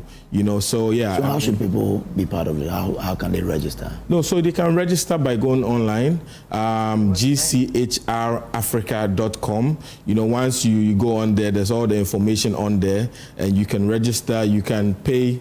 On the website, we're a tech conference, so everything. We have an AI bot, a chatbot on the website that can help you with any questions you have. So yeah, you can easily. Go there and register. Yeah, so it's very easy to do. Okay, so let me bring in Rita and David Che here. And then this question is to all of you. Give me one answer and then each, and then we can move on. If you are to advise African leaders on one thing they can do to leverage on their human resource, to improve their business, what will it be? David, then I'll come to Rita. Okay, so we always say people is primary. And I mentioned earlier that organizations must become learning organizations because they change all the time. So we are saying to get the best from your business, focus on how you develop your people. Right. And to be able to do that development, it's important you know where is the future going, where's your business going, where is Africa going, so that you are clear what skills are very critical, so that when you put together your talent development strategy, you are focusing on what is important to the future, what is important to your business, what is important to society as a whole. So that is very important. Skills development in a way that is intentional, in a way that is focused on the future, in a way that is focused on what is the business you have, what is critical to it, so that you're not just investing, but you're investing purposely in developing the people. That is why I mentioned that HR is no longer going to be HR as usual. No. You have to be strategic, you have to have foresight, be aware of the ecosystem of what your business is focusing on, and then help in talent development in that space. Thank you. All right, Rita. Yeah, so for me, and nicely said, David, for me, it would be, giving your HR leaders, because HR, we are leaders at the workplace, giving them the opportunity to really step into their role and trusting them to do the work. When the pandemic happened, that was such an unprecedented time, right? And HR literally took that leadership role and took the steering wheel and steered companies back on the right path. A lot of CEOs, business leaders, they didn't know what to do. Right? You set your strategy, you have your plan, and then there's this huge disruption. And HR literally stepped in to navigate companies and businesses through that challenge. So it just goes to show you the potential that HR has within the organization. And you have to give your HR leaders a chance. But I also want to say to HR that you have to go for it, right? Don't just sit there and be given the chance. Take a chair, go seat yourself at the table, push everybody aside, and literally take control, like lead the conversations that are happening. Know and understand the business, know how finance works, know how operations works. Don't just be there to be HR. We're no longer a people function. We are a strategic business partner. And so HR needs to be in the room. And one of the conversations I'm actually really excited about at this conference are the C-suite discussions, the fireside chats. We have Michael D'Ambrose. He is the former CHRO of Bowen. Everybody knows Bowen. That's a huge company. And then we have Hilda Teku-Mensah, who is the CEO of Jobberman. They are the MD of Jobberman. They're going to be in conversation, talking, because HR and CEOs, we need to align in the business. And GCHRA is where these conversations, you can only get it at GCHRA. That's where these conversations are happening. Okay. Yeah, so. Wrapping up, or be your concluding remarks, and then we can. Yes, thank you. So again, this is the point where HR, we want to be front and center, because we are the heart of the organizations. HR, we shouldn't be afraid of technology. We should lead the path. We are the ones that can transform our organizations, but we need technology, which is the great, leveler in everything we do. So we're inviting everyone to Kempinski from the 12th of August to the 15th of August. Come and meet with all of us. HR tech companies are also invited. We have 1 or 2 booths available, but they are going out very fast. So if you're coming to Kempinski, all roads are leading to Kempinski from the 12th to the 15th of August. And we're happy to have you. Thank you very much. I'm grateful to you for coming. Rita Kusi is co-founder and executive director of strategy, GCHRA. David Wilson is co-founder and executive director in charge of operations, GCHRA, and David Che is associate director, workforce transformation, PwC Ghana. Let's now take you to Ecobank headquarters conference room, because that's where the conference. Everybody seems positive about it, because there's been several regulations and directions of how Ghana's financial architecture should be built. On that note, I would like to welcome you once again to today's program. We are live on Joy News. We're also live on Joy 99.7 FM across all our social media platforms and our affiliates as well. And so we're going straight to acknowledge the maker of life, our Lord and Savior Jesus Christ. So let us take a short prayer. Shall we please close our eyes? Heavenly Father, we thank you this morning. We acknowledge you as our Lord and Savior. We thank you as we began this important discussion. We ask that you take control, establish your presence, and grant us the insight and understanding that whoever is watching us, wherever they are, Father, may this day be a day of blessing in their life. These are many blessings we ask. In Jesus' name we pray. Amen. Wonderful. Now, I would like to, first of all, acknowledge the one of our sponsors for today's event, in whose auditorium we are here in Accra. And this is the headquarters of Ecobank. So anywhere you are, if you want to know the place, come to Ridge. And surely they have a fantastic edifice here. So to welcome us to the maiden edition of today's event is the Executive Director for Corporate and Investment Banking in the person of Mr. Henry Ampon. Please, with a round of applause, help me welcome him.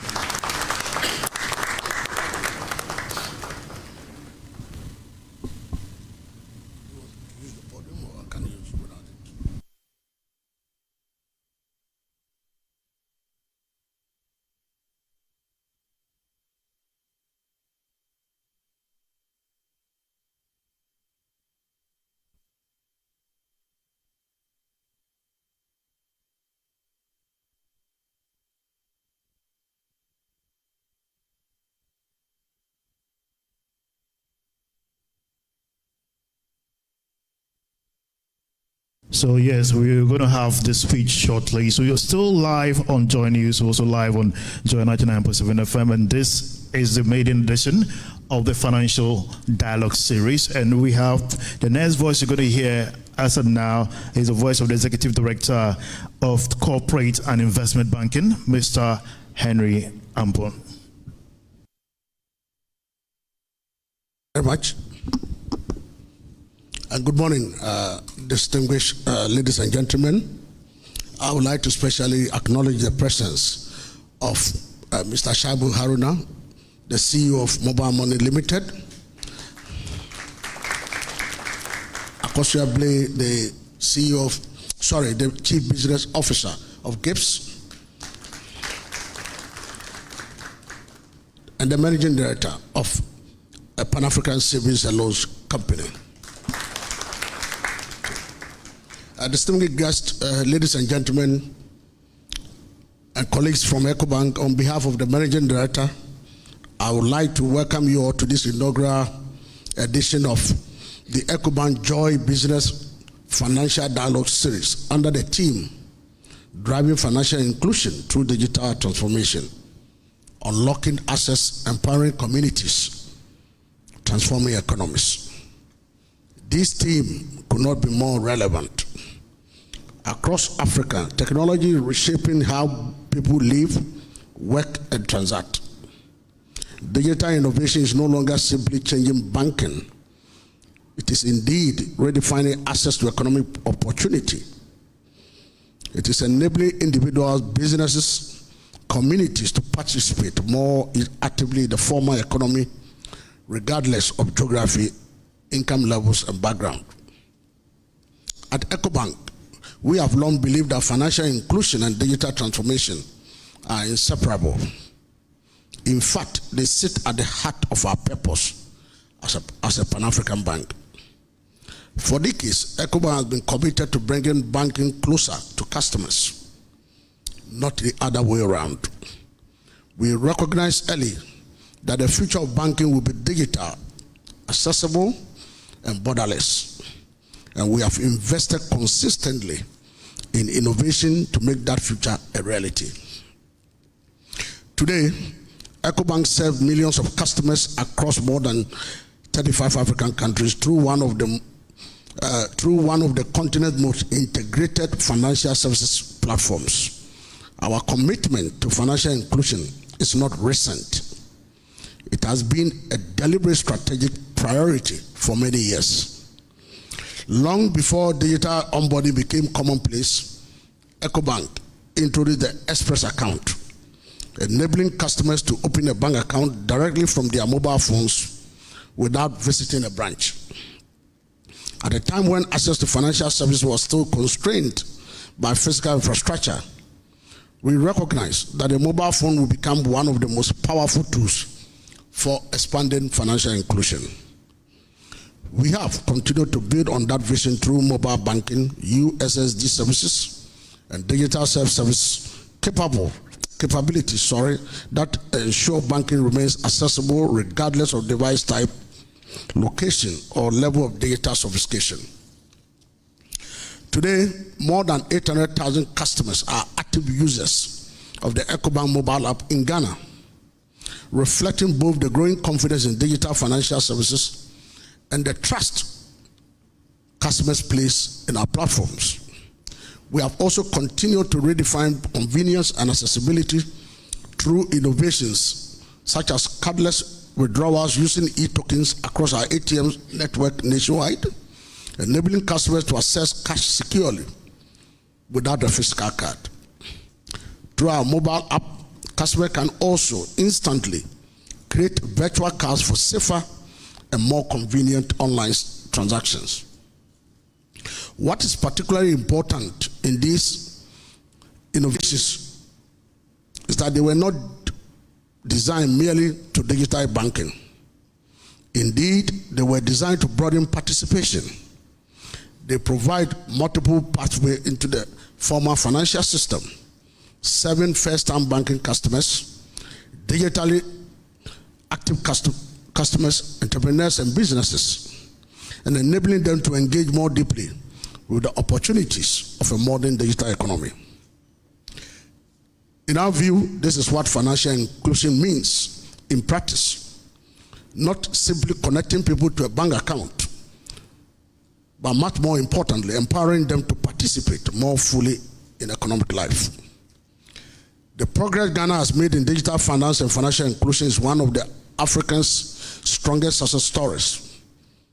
Ecobank, as a Pan-African bank, is proud to have contributed to this journey, working alongside major stakeholders such as Bank of Ghana, regulators, telecommunication partners, fintechs, and other industry stakeholders.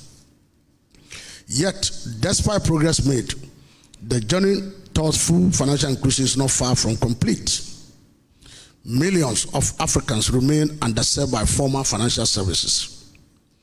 Challenges related to affordability, digital literacy, trust, and infrastructure continue to exist.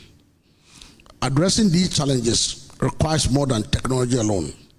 It requires active collaboration between all partners, and it also requires open dialogue.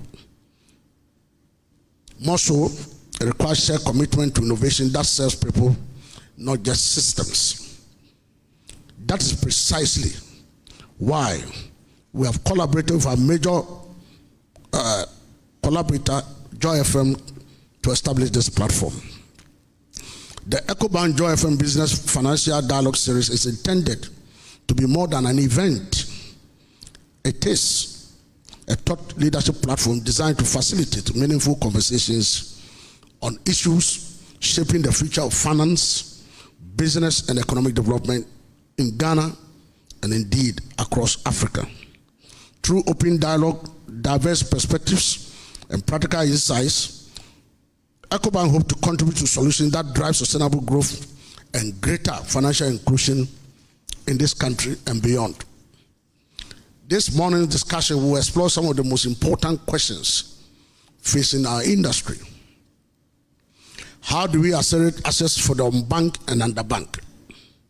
How do we leverage mobile money, agency banking, and digital payment to drive inclusion at scale? How do we build trust, resilience, and security in an increasing digital financial ecosystem? We are honored to be joined by distinguished speakers, policymakers, regulators, and industry practitioners whose expertise will help advance these conversations. I would like to express our sincere appreciation to Joy Business and the Multimedia Group for partnering with us to launch this important initiative. Ladies and gentlemen, the future of financial services in Africa will not be determined by how much technology we will deploy, but by how many lives the technology transforms. Our responsibility as an industry leader is to ensure that innovation translates into inclusion, that access translates into opportunity, and that digital transformation delivers tangible economic progress for individuals, businesses, and communities. That is the conversation we are here to advance today. Thank you for joining us, and I wish all an engaging, insightful, and impactful dialogue. Thank you.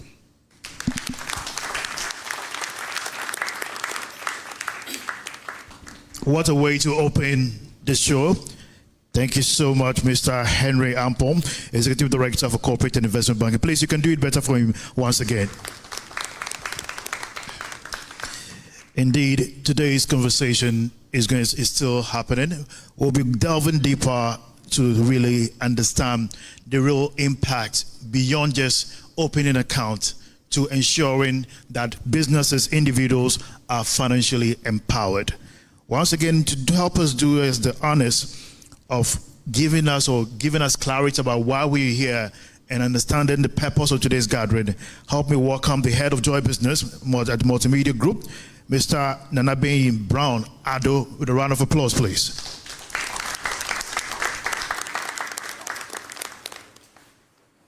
Thank you.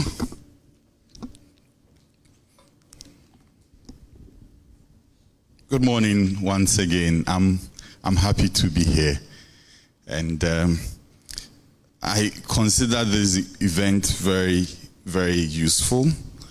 We want to acknowledge all the important guests, and I want to go straight to my discussion with you.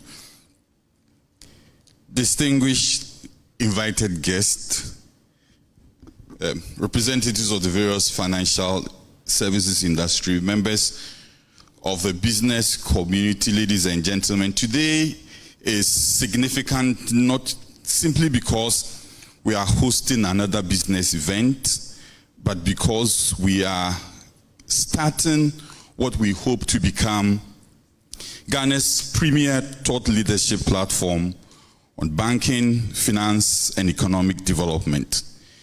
The Ecobank-Joy Business Financial Dialogue series has been conceived with a simple but important objective, which is to bring people together to shape our financial ecosystem, to discuss the issues that matter most, challenge conventional thinking, identify practical solutions that can strengthen Ghana's economy.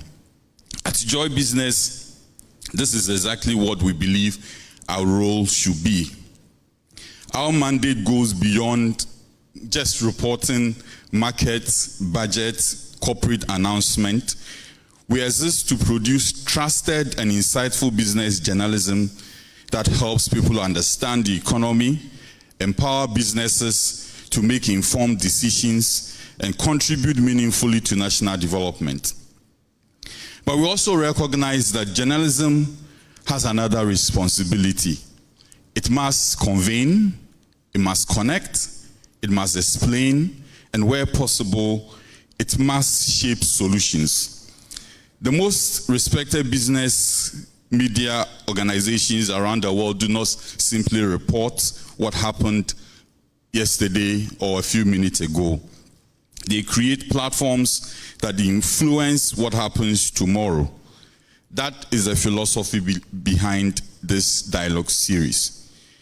Our aspiration for the Ecobank-Joy Business Financial Dialogue series is to become the platform where regulators, policymakers, financial institutions, fintech innovators, businesses, investors, development partners come together to exchange ideas, build partnership, and influence policy that advance Ghana's economic transformation.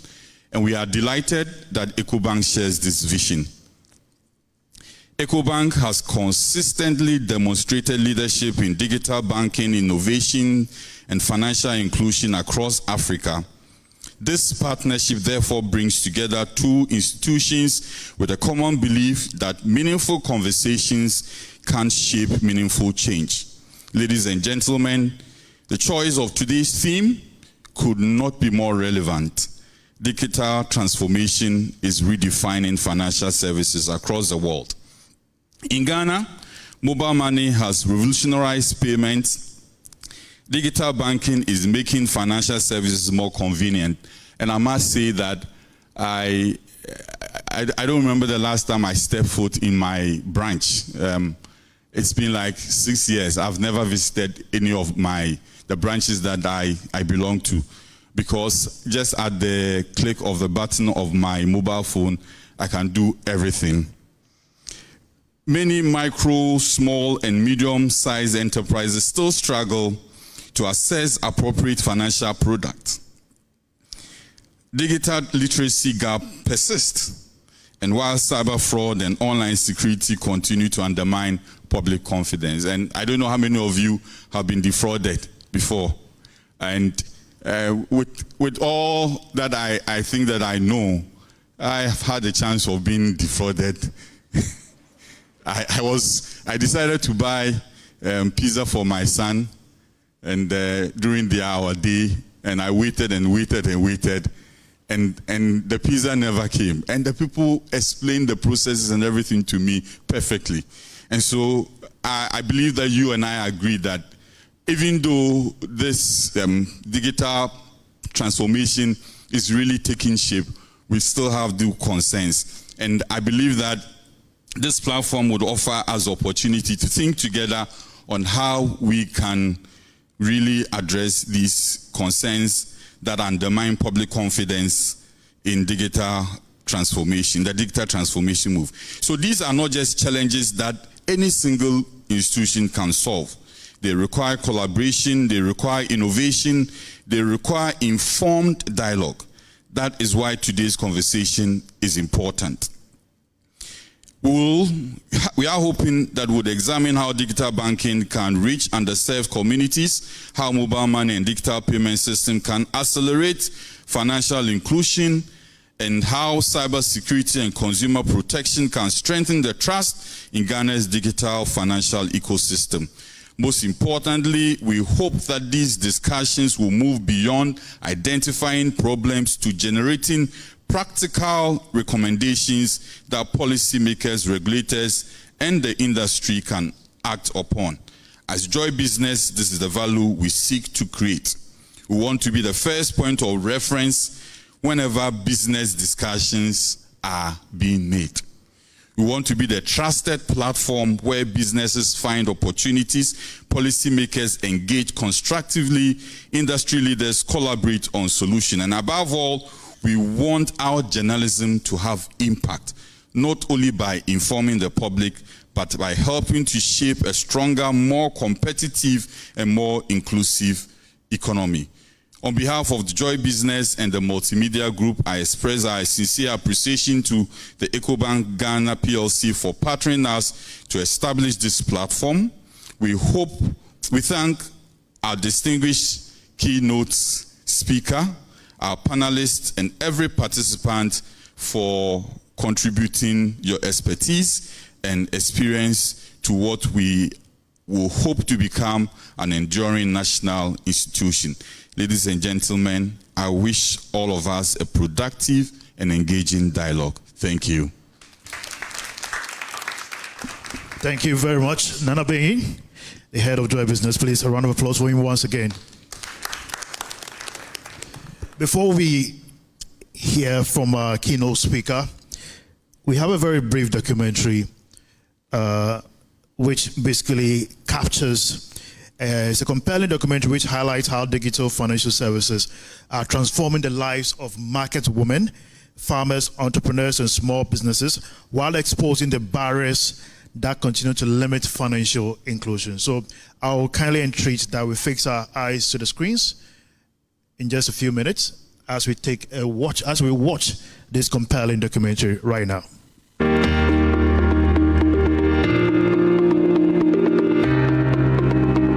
Many businesses businesses say digital banking has become central to their daily operations, replacing frequent trips to banking halls with instant payments, salary processing, and customer transactions. CEO of Aweyame, operators of Memo shopping malls across the country, Mercy Adochim, says her business is increasingly relying on mobile banking to process salaries, supplier payments, and customer transactions, significantly reducing the need for physical banking. We use mobile banking a lot in the office because it makes work easier, faster.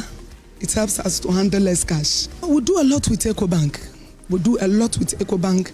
Our payments, a lot, our salary. We have a lot to do if it comes to mobile banking. That we don't go to the bank. I don't even go to the bank myself. They are doing so well because it makes everything so easy for us to move, especially in the office. We used to go to the bank, but now we don't go like before. We sit in the office, we make all our transactions, payments. Customers even pay through the mobile app.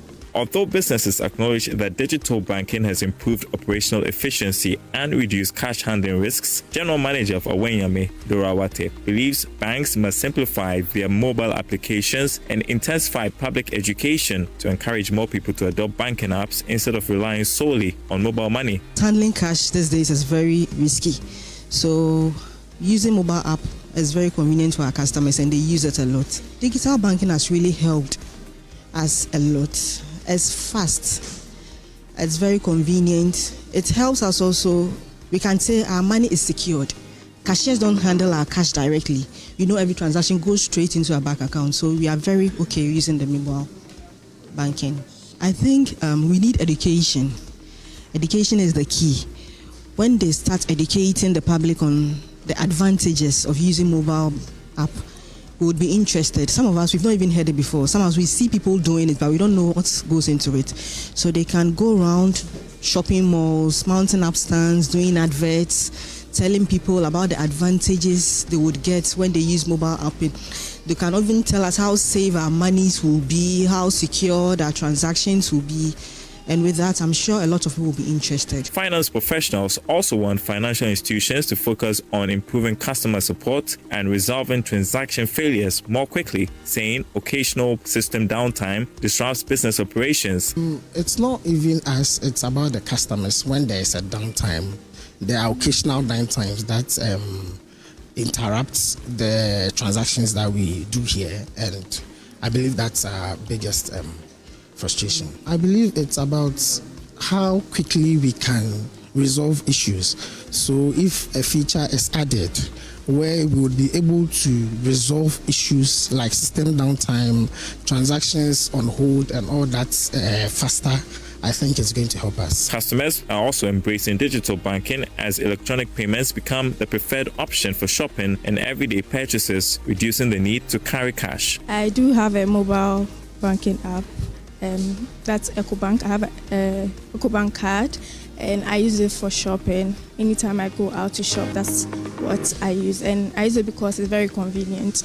I am someone who doesn't keep cash mostly on me, so the card really helps me when I go out. Business operators say digital finance is improving financial discipline and business efficiency, but insist stronger user education and enhanced fraud prevention measures are needed as digital transactions continue to grow. While users describe banking apps as a major time saver, they say scheduled maintenance and service interruptions can leave businesses unable to complete urgent transactions. Generally, I use these banking apps on my phone, and also with the mobile money carrier, I use mobile money apps on our phone. Generally, I think with the financial digitalization model, or however you call it, I think it's good because with cash, you have disposable cash on yourself, and every time you feel like exposing or giving the cash out. But with the apps, you are controlled and given a second thought to think about how to spend your money wisely. But people who use it have to be trained a lot, because certain sectors of the apps, if you are not an expert, you can't use those apps, or if you haven't been taught by an expert what those apps can do, especially with the banking apps. Yes, transfers are much easier, but I think there should be more training to allow people to use the apps. I normally use the bank app. Since I'm a businessman, I normally do transactions and then withdrawals as well. But there are times that you would want to do transactions or withdrawals, and then they'll tell you they are maintaining something on the app. They have some maintenance that's going on, and it will be done in, like, let's say in 24 hours or 72 hours or 48 hours or whatever, and then you'll be stranded because you have no other option to, like, make your transactions or your deposits. So, like, that's the only challenge I face when I use the bank app. I find it very, very convenient. It's okay. I mean, it's fine because it has saved us a lot of stress, because at first you have to, like, walk to the bank, queue up, be in a long queue before you get your transactions done or your deposits done. But since the bank apps came, or these financial apps came, that saved us a lot of time. So I think it's very, very convenient. Some users also say digital payments have become part of their daily lives. Although network challenges occasionally interrupt transactions, they believe continuous public awareness has helped reduce fraud.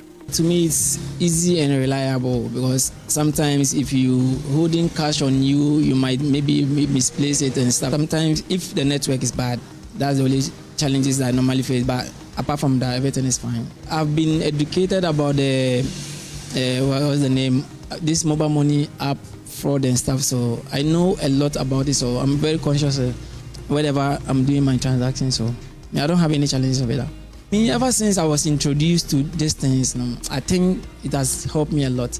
So since then, I don't intend to do any transaction with cash or whatever. Businesses and consumers are calling on banks to improve service reliability, simplify digital platforms, strengthen cybersecurity, and expand public education to accelerate financial inclusion and support economic growth.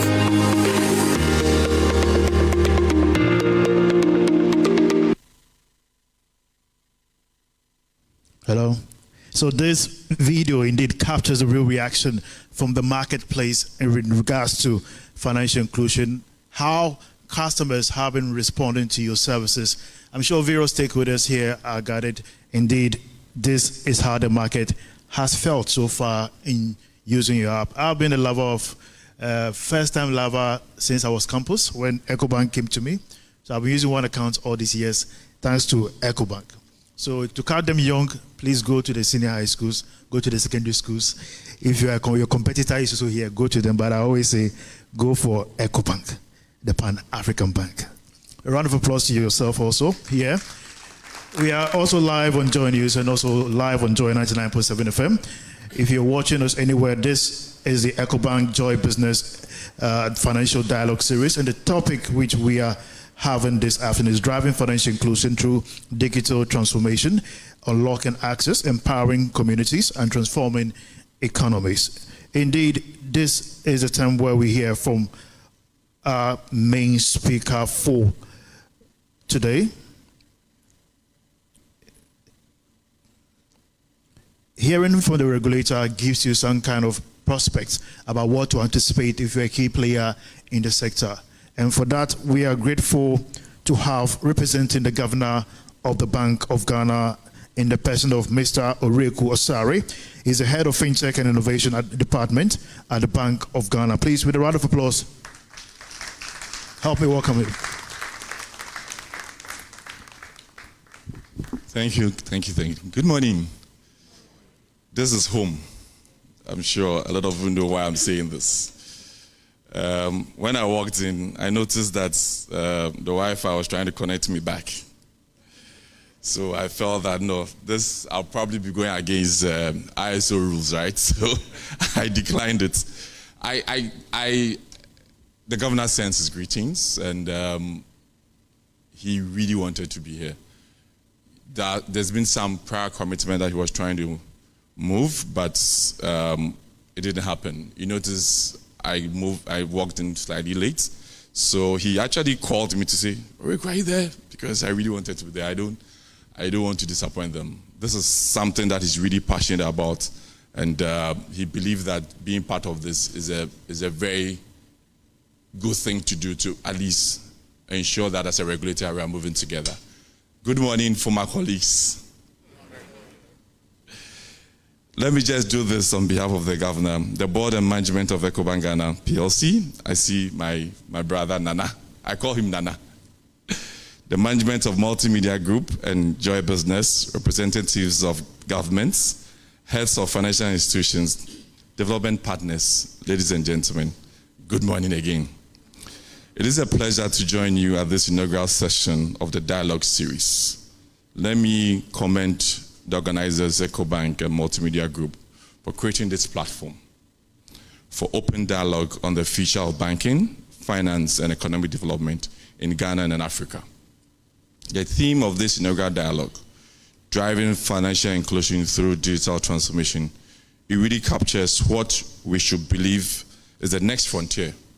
Indeed, Ghana's financial sector has undergone significant transformation, with digital innovation driving notable gains in financial inclusion. As the video was showing and mobile money popped up, my heart, I skipped a bit, because this is something that I was personally passionate about, and my colleagues will tell you, I was like, oh, this is really a déjà vu, you know. Ladies and gentlemen, financial inclusion continues to advance globally, driven by digital connectivity. The World Bank's Global Findex 2025 shows that 79% of adults worldwide own an account, up from 74% in 2021.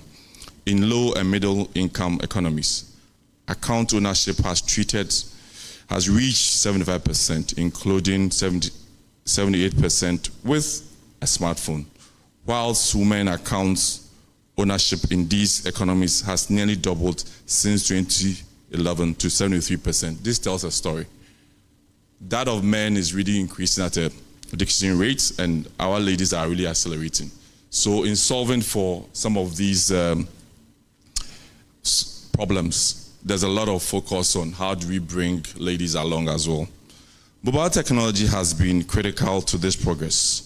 Today, 86% of adults worldwide own a mobile phone, while digital merchant payments in low and middle income economies have risen from 35% in 2021 to 42% in 2024. This is a remarkable achievement. Sub-Saharan Africa remains the global center of mobile money-led financial inclusion, and the continent's model of mobile money and agent banking are now being studied and adapted around the world. If there's anything that I'm really proud of as an African, it's our ownership of mobile money. I have a colleague who usually will say that East Africa is the mecca of mobile money. And that story is actually transcending across Africa. And even West, led by Ghana, is really pushing to the next frontier. Ghana has been at the forefront of this transformation. In June alone this year, Ghanaians moved close to 500 billion cedis. Anytime I highlight some of these figures, I just want to check whether statistically it's real. But when you go deep into the data, indeed it is.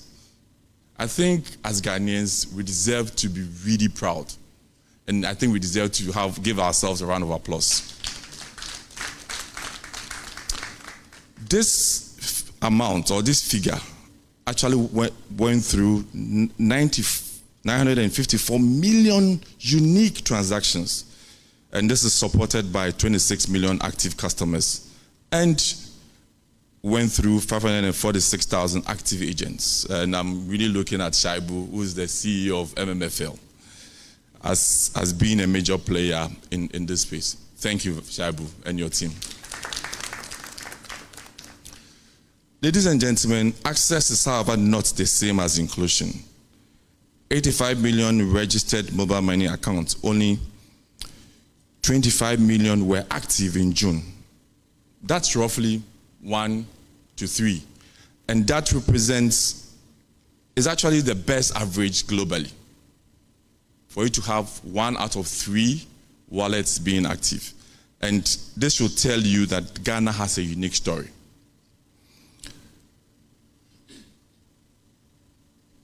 An account is the beginning of inclusion, not its completion. The real test is whether it improves people's financial health. Somewhere in Ghana this morning, a lady is opening a business. She has a mobile money wallet for years. Money comes in, money goes out. Her customers pay with it, and she pays her suppliers with it. By every measure, she's financially included. Yet, she keeps her savings in cash. She has no insurance for her stock, borrows on terms she does not even understand. And if she stops working tomorrow, her income also stops. She's not just one individual. She's part of a statistic. This is the financial inclusion gap we must now bridge. Payments and accounts have expanded, indeed, and they have. As I mentioned, at times one of the figures that I even go through, I mentioned, I need to go back and double check, but they are real. But the products that turn access into lasting financial security have not kept the pace. Savings, responsible credit, insurance, and pensions. Women, informal sector, rural communities, pensions with persons with disability, and micro, small, and medium enterprise remains underserved. A financial system that reaches the majority but leaves the most vulnerable behind cannot yet call itself fully inclusive. And then let me just repeat that part. A financial system that reaches the majority but leaves the most vulnerable behind cannot yet call itself fully inclusive. Ladies and gentlemen, we have a lot of work to do to move from financial inclusion or financial access to financial health. This is not only a question of inclusion, it is a question of growth. Economies become wealthier when savings become investment. Investment becomes enterprise, and enterprise creates jobs. A financial system that mobilizes savings but fails to channel them into productive investment weakens growth and transmission of monetary policy. Financial inclusion is therefore not a social program alongside our mandate. It is part of it, and achieving that outcome will require enabling innovation, delivering impactful financial services, and protecting trust. Let me begin with the first priority. Innovation is changing how financial services are delivered, but innovation alone does not guarantee better financial outcomes. The opportunity before us is to ensure that technology helps people save more securely, borrow more responsibly, invest more confidently, and build greater financial resilience. The bank's role is to create the conditions for innovation to flourish. That is why we are advancing open banking to customers so that they can securely consent to the shared financial data they already generate. In a digital economy, every transaction leaves a record, and that is very key. Where we are moving towards, data is becoming everything. When that record can be used responsibly, businesses become bankable, not because they have changed, but because they can finally be seen. It is also why we are modernizing our regulatory framework to keep pace with innovation. Through instruments such as our Directive for Digital Credit Service Providers, where we establish clear standards for responsible digital lending, transparency, consumer protection, and market conduct. Our objective is to create an environment where innovation can scale because customers can trust it.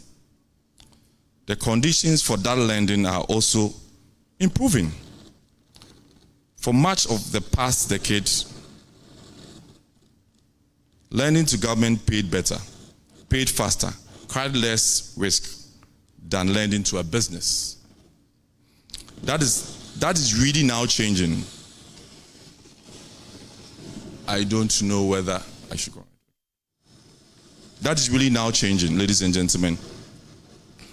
We observe from banks' monetary net claims on governments exceeded claims on the private sector by more than 20 billion cedis. By June this year, the gap had narrowed.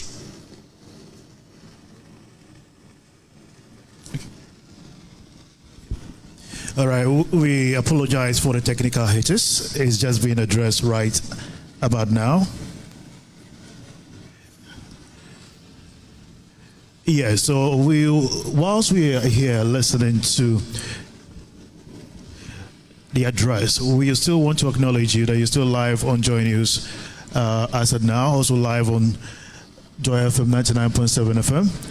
We're trying as much as possible to bring you this discussion, which is critical for the sector and its implication and its impact as well on small and medium-scale enterprises, including individuals and the access to data going forward. So we go back to the interaction, and the next person you're going to hear continuing this address is Mr. Oreku. Sorry for the glitch. Let me just take it from the top. It is also why we are modernizing our regulatory framework to keep pace with innovation. Through instruments such as the Directive for Digital Credit Service Providers, we are establishing clear standards for responsible digital lending, transparency, consumer protection, and market conduct. Our objective is to create an environment where innovation can scale because customers can trust it. The conditions for that lending are also improving. For much of the past decade, lending to government paid better, paid faster, and carried less risk than lending to a business. That is now changing. We observe from the bank's monetary figures that net claims on government exceeded claims on private sector. That is more than 20 billion cedis. By June this year, the gap has narrowed to 4 billion. This means that we have access to funding for the private sector. This represents a 34% in real terms, in terms of increments. And the average lending rate had fallen from 27% to 15.6%. The familiar explanation for why credit does not reach Kenyan business is really expiring.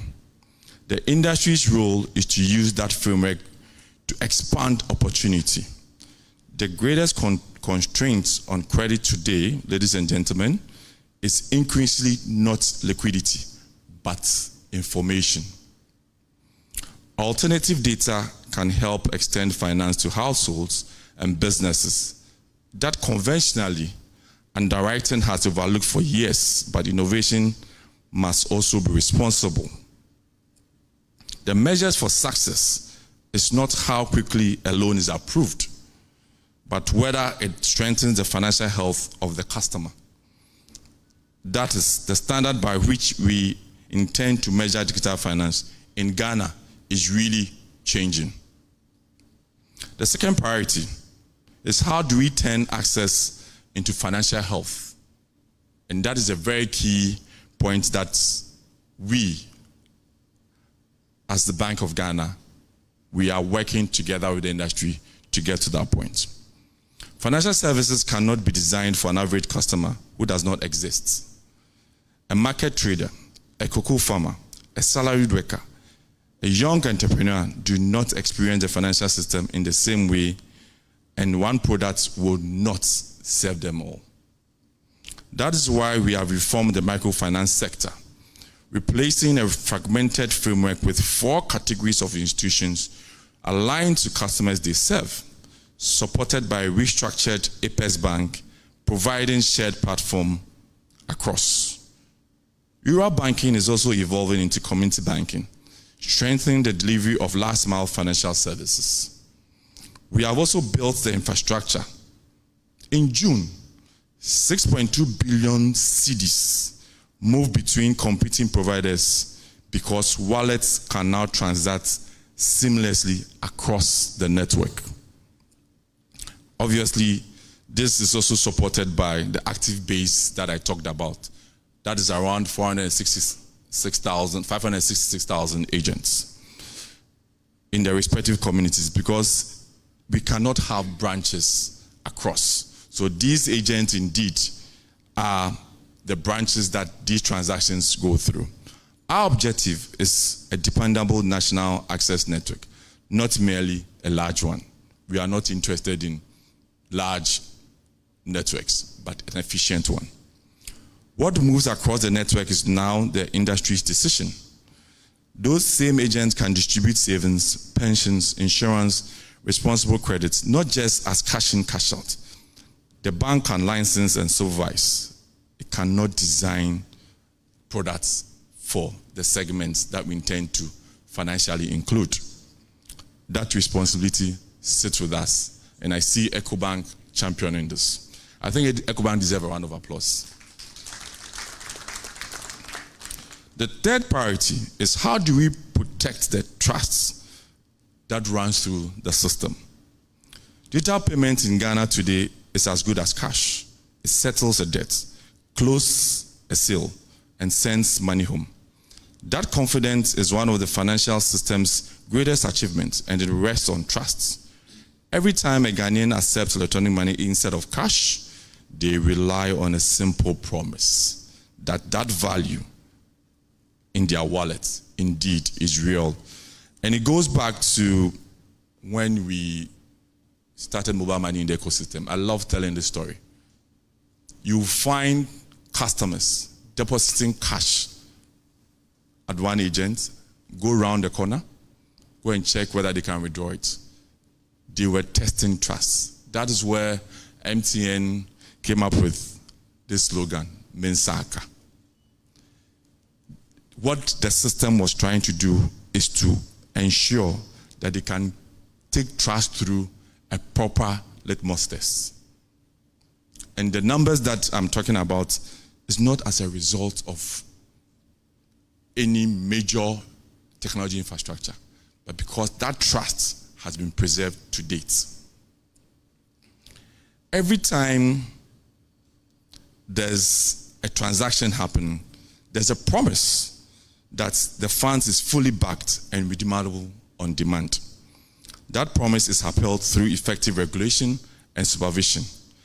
As digital finance grows, so too will standards we expect of it. Growth also brings new risk. Reported fraud cases rose by 48% in 2025, concentrated in payment services. That is why the bank is strengthening supervision of digital financial services, maintaining high licensing standards, strengthening consumer protection, and building shared cyber resilience across the financial sector through a common early warning system with our fellow financial regulators. We are not doing this alone. We will also continue to enforce those standards. Where institutions fall short of what is required to protect consumers and preserve confidence, the bank will act. We have demonstrated that we are prepared to do so when the integrity of the financial system demands it. Innovation must never come at the expense of trusts. We are also deepening digital financial literacy because access without a knowledge to use financial services safely is not true inclusion. But this responsibility does not rest with the bank alone. Every institution that serves customers must also help them understand the products they use and the risks they face. Ultimately, trust is a shared asset. Every institution benefits from public confidence, and every institution has a duty to protect. That is why conduct, security, consumer protection must be treated not simply as a compliance requirement, but as a strategic priority. How do we collaborate to win in this ecosystem? And that is really key because we can't do this alone as regulators. Financial inclusion cannot be delivered by one institution. It requires governments, regulators, financial institutions, fintechs, telcos, development partners, the media, Joy FM, and I think you also deserve a round of applause. And civil society should work together to achieve this common goal. Each has a distinct role, but all shall share in one responsibility to ensure that the financial system that is inclusive and trusted and also resilient is available for Ghanaians. Ghana's financial inclusion strategy, led by the government of Ghana, provides that common framework. The bank is contributing to the strategy alongside our own supervisory work. Our contribution is directed at one goal. That is, the strategy is built around the gaps I mentioned earlier. Not how many accounts are open. We are not interested in quantity, but whether they are used. meaning our focus is in what? Efficiency, active base. Not whether products exist, but whether they fit the people they are meant to serve. Ladies and gentlemen, let me conclude by moving to the next chapter of financial health. The woman I described earlier will have a wallet next year. The money will still move, and our statistics will still look very impressive. I'm sure the next time we'll meet, we'll be talking about trillions, okay? But the real question is whether her financial life has improved, whether she's building savings rather than simply moving money around, whether she has protection when disaster arrives, whether when she finally stops working, she has something to rely on. The first generation of financial inclusion gave millions of Africans access to the financial system. The next, working together as a team, must help them build security, opportunity, and prosperity within it. That is the feature of financial inclusion in Africa's digital economy, and is a feature of Ghana's and our continent to move to the next frontier. I want to use the opportunity to congratulate Ecobank, Multimedia, and all stakeholders for bringing this program together. Thank you.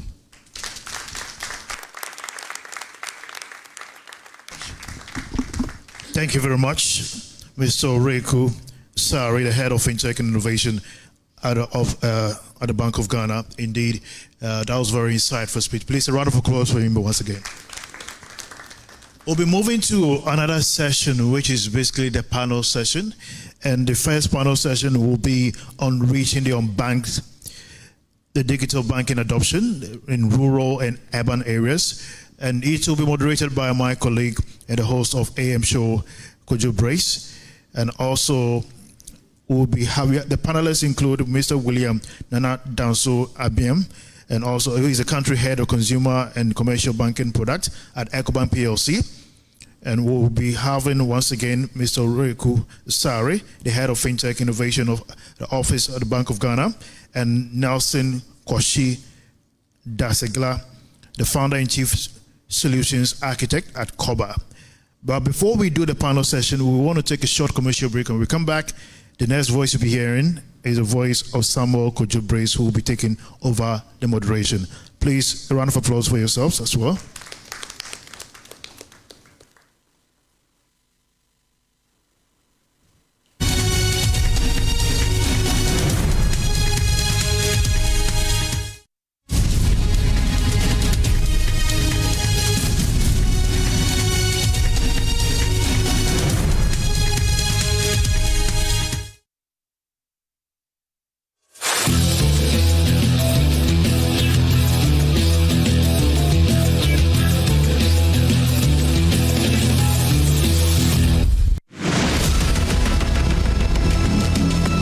From region to region, from citizen to citizen, one conversation, one purpose, protecting Ghana's democracy. The conversation continues from the northern region, where citizens and leaders came together to confront the growing influence of money in politics. The train now makes its next stop at the Volta regional capital of Ho, because protecting our democracy is a shared responsibility. Join the JoyNews Impact Makers Foundation for another exciting edition of Democracy is Not for Sale, a regional citizen politician dialogue bringing together citizens, political leaders, governance think tanks, civil society, and the media to examine the impact of illicit political financing and explore reforms that will strengthen Ghana's democracy. Expect our team of researchers between the 27th and the 30th of July in Ho as they solicit your views for a survey ahead of the forum. The forum is on Friday, the 31st of July at the Freedom Hotel at Ho at 4 p.m. It will be live on Joy News, Joy 99.7 FM, myjoyonline.com, and all Joy News social media platforms. Democracy is not for sale. Your vote is your voice.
Safe water and safe food are essential for healthy communities. As climate change and urbanization heighten public health risk, finding sustainable solutions has become more urgent than ever. It's one of several critical conversations leading up to the International Conference on Energy and Engineering 2026, presented by the University of Energy and Natural Resources in collaboration with JoyNews under the theme Engineering the Future, Energy, Agriculture, and Infrastructure Innovations towards Climate Resilience and Sustainable Development. The conference takes place from 30th September to 2nd October 2026. Ahead of the conference, join us this Friday on the AM show as we discuss safe water, safe food, healthy communities, protecting public health in a changing environment, with insights from Dr. Said.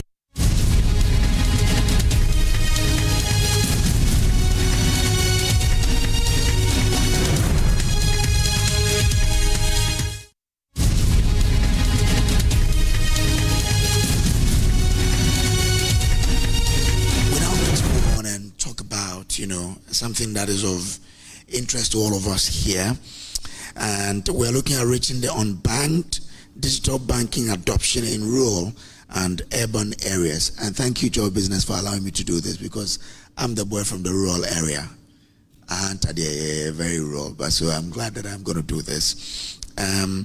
Joining me here as panel, we have William Nanadanso Abiam, Country Head, Consumer and Commercial Banking Product, Ecobank PLC. Nana, been a long time, but good to have you here again. Thank you. We are in your home. Okay, so you are welcome as rather. No, it's not Oreko, sorry. We have Nelson Koshi Dasegla. Is that correct? Okay. Founder and Chief Solutions Architect of Koba. Thanks for coming as well. Very much. Great. We also have here Hayford Kuma, Head of, is it Demi? Okay, Head of Demi and PSP Office, FinTech and Innovation Department, Bank of Ghana. Yeah, thank you. Thank you very much for coming. Now, we have to do this very briefly. So this one goes to all of you. You give me a minute each, and then we can move on. Now, digital financial services have expanded significantly, and I'm sure we all do know that over the past decade, yet millions still remain outside the formal financial system. Today we ask, what will it take to truly reach the unbanked? Let me start from you. All right, thank you very much. Yeah, so I do agree with you concerning the fact that there has been expansion in access. And so if we are asked the question about how do we get here, maybe we should just go back a bit and see where we came from. So it took deliberate policy measures, including the implementation of what we call the National Financial Inclusion Development Strategy by the government, including the Digital Financial Services Policy and the Cashlight Agenda of the Bank of Ghana to set the tone somewhere from 2016 to 2020. So since then, we have had mobile money coming in after we introduced branchless banking in 2008, and later on the EMI and Agents Guidelines in 2015, setting the tone and for the Payment Systems and Services Act 2019, which has served to separate the operations of the mobile money operators from the telecommunication service providers. And just as we heard in the keynote, there has been increase in access with transactions increasing very high. But to pivot on your question, what will it take? The keynote mentioned one thing. It says the regulator will set the tone, the regulator will provide the guidelines, but the regulator cannot develop the products. And so I will pivot on the need for relevant products. One reason why a watch seller may not be able to receive Momo is because she doesn't want to remove her hands from serving watch to press on her phone and check whether the funds are in.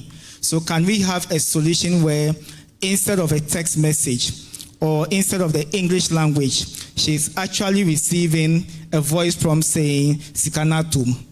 Something like that would bring on board the other excluded segment. The other aspect is to do with the when we conduct what we call mobile money agent surveillance. You see that agents are segregated across the country. There is a dense population of agents where there is economic activity, but where there is less economic activity, you don't find a lot of agents. So this will also be a reason why people may not use the digital finance. So that's also another area we need to fix. Okay. Thank you. All right. William. You know, Hayford speaks like a regulator. He just looked at the issue from the regulator's point, and I think he's spot on. Okay. So what I would add to it, I think that it's true. The challenge we have today is not access. Access is not a problem for us in Ghana. A lot has been done. But the challenge is meaningful usage of the platforms that have been provided to ensure that we actually move into financial health, as the keynote speaker spoke about. So in addition to what he spoke about, which is relevant products, and I think that truly our products must be relevant. Relevant in the sense that it meets the lifestyle of the user. So we look, you know, Ghana today, we have 85% when it talks about the informal economy.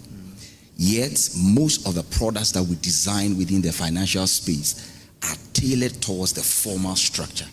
So how relevant are the products to majority of the people, right? So the product needs to be relevant. And at Ecobank, we've done a lot in the space, creating light KYC accounts to ensure that you can come in, and when you come, you can actually also transact based on the KYC you provide for us. Our Express account is there.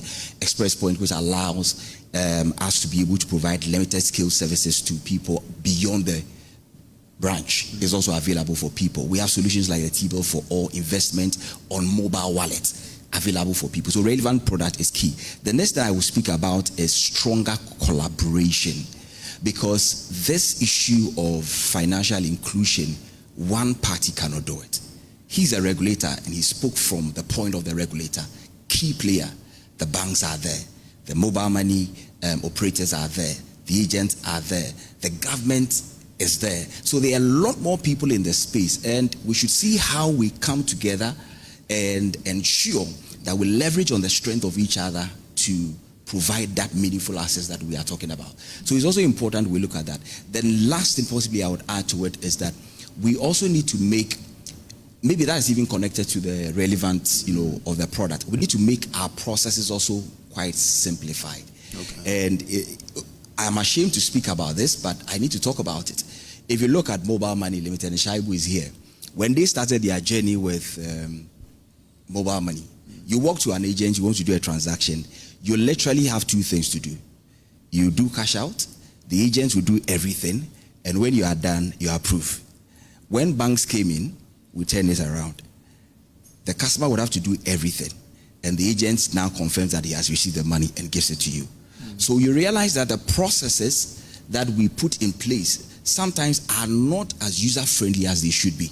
So we should, in addition to providing relevant products, should also ensure that the processes that we put in place, knowing who we are providing the solution for, majority within the informal space, should make the processes as simple as possible. So that's what I will add to. All right. They are all taking more than 1 minute, but well, okay. Yes, I'll take 5. The remotest place I've been to in Ghana is a place called Asempanaye in the Western North region. It's another 2 hours drive from Sefirioso. And driving there, it felt at a certain point that we were going to Ziguinchor in Senegal because it was so far. But when we got there, there was at least GSM, 3G. There were mobile money agents there. And so it established the fact that money can go down there and money can come back to the center. That has been established, and we are happy that has been done. The next phase of work we need to do to unlock is to be able to move financial services and product, the full cycle, onto the platform to get to Asempanaye. That at Asempanaye, an individual should be able to open a bank account, apply for loans, insurance, even tax returns. These activities are what we can get to actually reactivate from a third to increase to about 75%. Now, I'm saying this because to be able to establish this enables visibility and availability, but we still have a big issue when it comes to accessibility. And accessibility is not the product directly, but some of the requirements that need the users to have accessibility to access the product. Classic example: an individual, a farmer in Asempanaye, wants to scale up from 2 acres to 20 acres, possibly wants to apply for a loan. Now, a loan to buy a tractor, $50,000, equivalent in cedis. Now, he needs collateral. To be able to get collateral, yes, he may use his land for collateral, but to get the land, he needs land title. Yeah. How does he get it? Possibly has to come all the way to cantonment to be able to access land title. That kills accessibility to start with. So what we need to do to drive now is not mainly financial services and product, but the requirements we need around financial services and product to make it simple, swift, and secure for individuals in the remote areas to be able to access this product. This is how I want to start the conversation. Okay, all right. So Nelson has already answered the second question, because the second question is to look at financial inclusion and what gaps still exist for us to deal with. And I wanted to come to you, the regulator. So maybe you build on what Nelson said earlier. Okay. What gaps still exist in the financial inclusion drive? Sure. Thank you. So, looking at financial inclusion, I think the keynote, as well as William highlighted so much, the fact that what remains is usage. We have dealt so much with when it comes to the access. You talk about the measurement by Ministry of Finance of our National Financial Inclusion Development Strategy. They pegged it at 96% achieved. The World Bank's Findex puts it at around 81.24%. Of course, they have a different methodology. So largely in terms of access, we have done well. The challenge is in the usage, as William said. Maybe just to pivot on that a bit. Someone has access to a wallet, but it's basically cash in and cash out. If we can keep the funds flowing within the ecosystem so that the person is accessing insurance, is accessing savings, is an informal sector worker, and is contributing to pensions, that helps. And the other thing is, we need to consider the regulatory framework. Our regulatory framework, directly pivoting on my brother's point, we have been implementing what we call a balanced and proportionate risks framework, which is to say that we are trying to bring on board as much innovation as possible, but also ensuring that this is safe and sound. So innovation and regulation should not be a tension. Rather, regulation should help to safeguard innovation in a manner that the informal sector worker, the less educated person, we heard about the need for financial literacy and all of those, and people who have decided not to use mobile money anymore because they fear fraud. I mean, if an elite person like our brother Nana Beijing can't be defrauded by mobile money, how much more the common person? And so we need to plug in these gaps, and those has been the work that we've been pivoting on at the central bank. Okay, William. So if there is any, bold initiative that Ghana should implement in reaching the unbanked, in say Kataglo, in Ahanta West, in the next 5 years, what should that be? Wow, bold initiative. Okay, so let me look at two. Number one, when Oreku was speaking, he made mention of the need for us to keep educating people. And if you also watch the video, I think it was quite consistent from the customers. They themselves just mentioned that they need to be educated.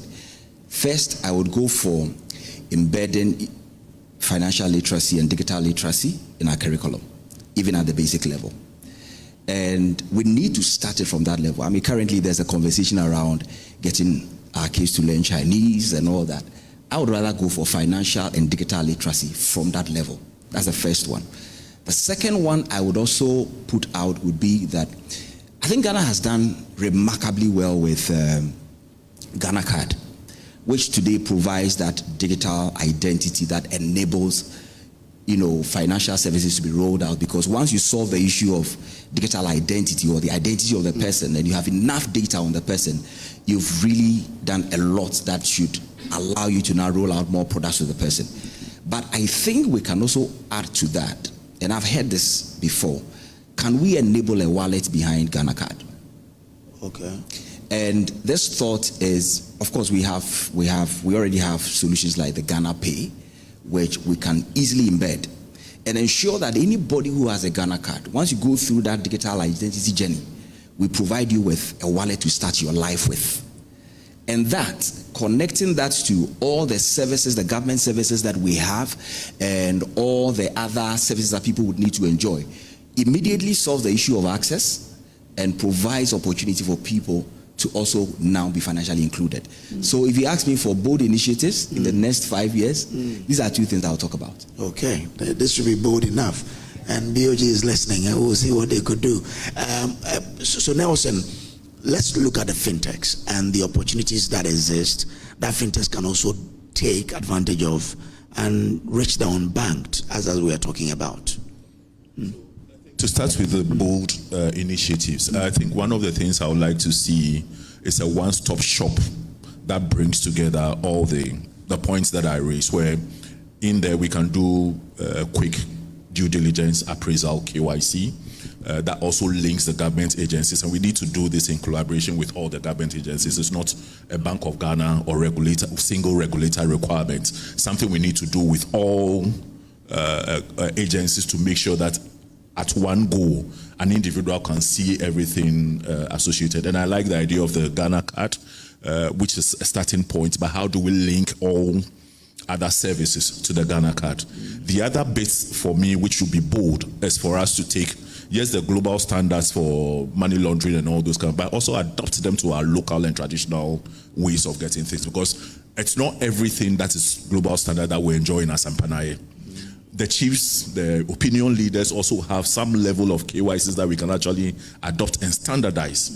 So then it makes it easy for access to financial services and products for individuals there. Otherwise, we'll be talking Accra and still be leaving the guys behind. These are two areas that I want to see. And this creates opportunities for fintechs, because for things that I've said, how can we innovate a quick land verification system? How can we innovate a quick, we've done the loan approval system, so virtually everything has been done, a quick tax return system. Okay. So somebody anywhere can quickly go into systems, bring GRA on board, get it closer to what we've done with technology and banking and finance, so we can easily have those in the rural areas also quickly getting onto getting financially included. Okay. Yeah. Okay. All right. BOG, Ray, what must we expect in the next 5 years? Bold initiatives from the BOG in trying to build on the suggestions that have come here for us to reach the unbanked. All right. Thank you. Asking your question after you have after you received the bold initiatives from them puts us on the spot. But one bold initiative we are expecting from the central bank is the open banking framework, which is coming up. And this is critical because if we are talking about the usage, to enhance usage, it will depend on the extent to which I can access various services. And so data is now the new gold. If one institution has my data, and is not willing to give me the services that I want, and another institution can receive that data and based on that create a product for me, then that moves me closer into financial health. Okay. So so the open banking, as well as the broader term is open finance, where you have, whether it's mobile money, it's insurance, whether it's pension, or even the banks across the various banks, you have a certain platform that enables you to just, with consent, an institution can get your data, and then based on that, they can serve your needs. Okay. I guess one thing that we think the Momo could also do is to enhance network, coverage in this, because as Empire, I don't know how the network there is like, but in Agunan Conta, just that, yes, person can Jesus, so in Agunan Conta, for example, where I spend most of my weekends, network there is terrible. It affects a lot of the things. So maybe the telcos can also look at how they could enhance network connectivity so that we can enjoy fintech services wherever we will be. But that's how we wrap it up here. Just before maybe your concluding remarks each, and then I can hand it over to the main host. Let me start with you, Ray. Thank you. So my concluding remarks would just be that collaboration is key.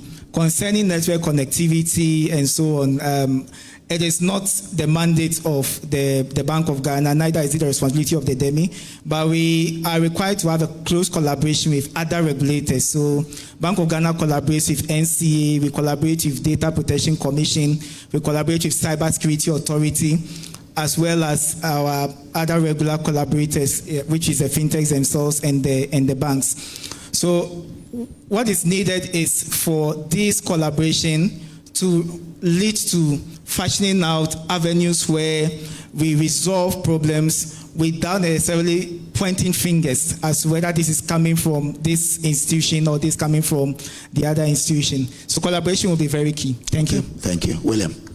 My comment would be around building and sustaining trust within the system. I think that, yes, we'll build infrastructure, it will create more access, and we would need to ensure that people trust the system, because I feel that one of, if not the single biggest challenge today, is how well people trust the system that we've built. And I like the way Oreko explained Mensaka. I never thought about it that way. Yeah. But truly, that's what it is. If people can trust the system, they can use the system. So we need to work out, make it more simple. If it's more complex, it tends to mean that you are hiding something. So we need to make sure it's more simple. We need to make sure that even if, when we have fees and other things, how do we manage it such that it doesn't keep people out of the space? And continuous education to give people that kind of assurance within the space that is where we are going, and you are safe once you are in that space. So trust, I think it's key and something that I want to leave us with. Thank you. Nelson, briefly. Well, I think we all here trying to find how we can provide simple, simplified, swift financial products and services to our consumers. Let's collaborate.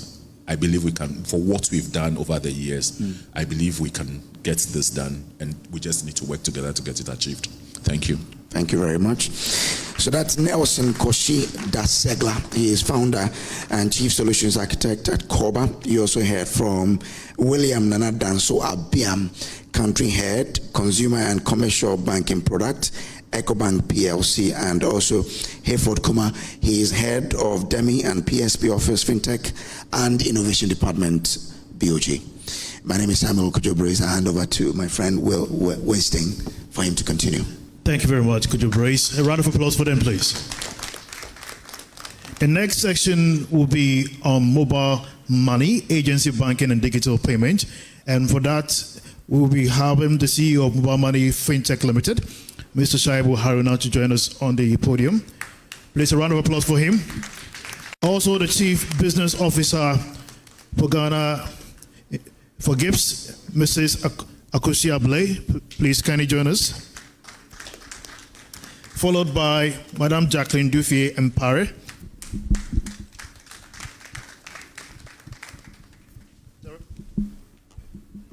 Director for Pan-African Savings and Loans.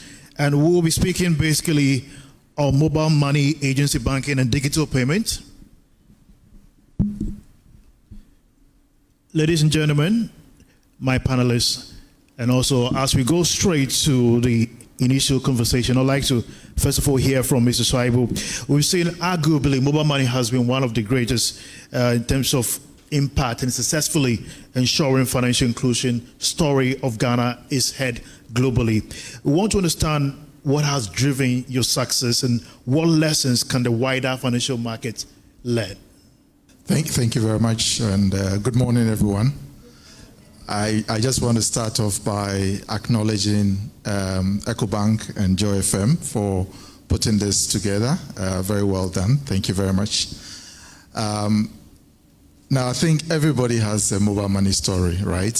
And I think this morning we've heard Oreku's version of the mobile money story and good insights from those days, 2009.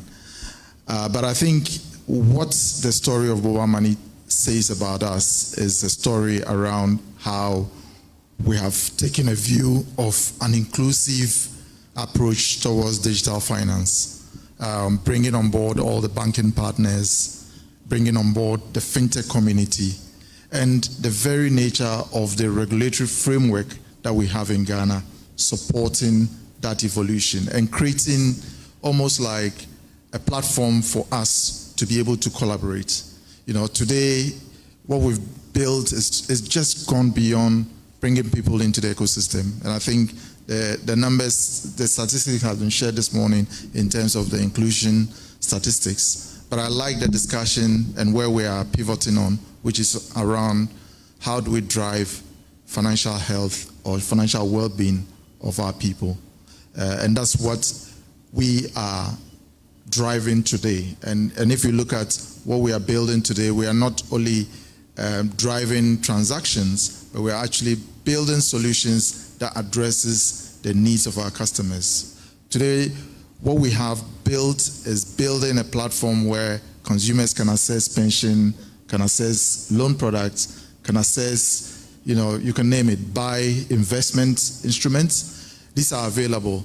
I think what we haven't done very well is to get people to use it and give us feedback to improve the experience around the usage.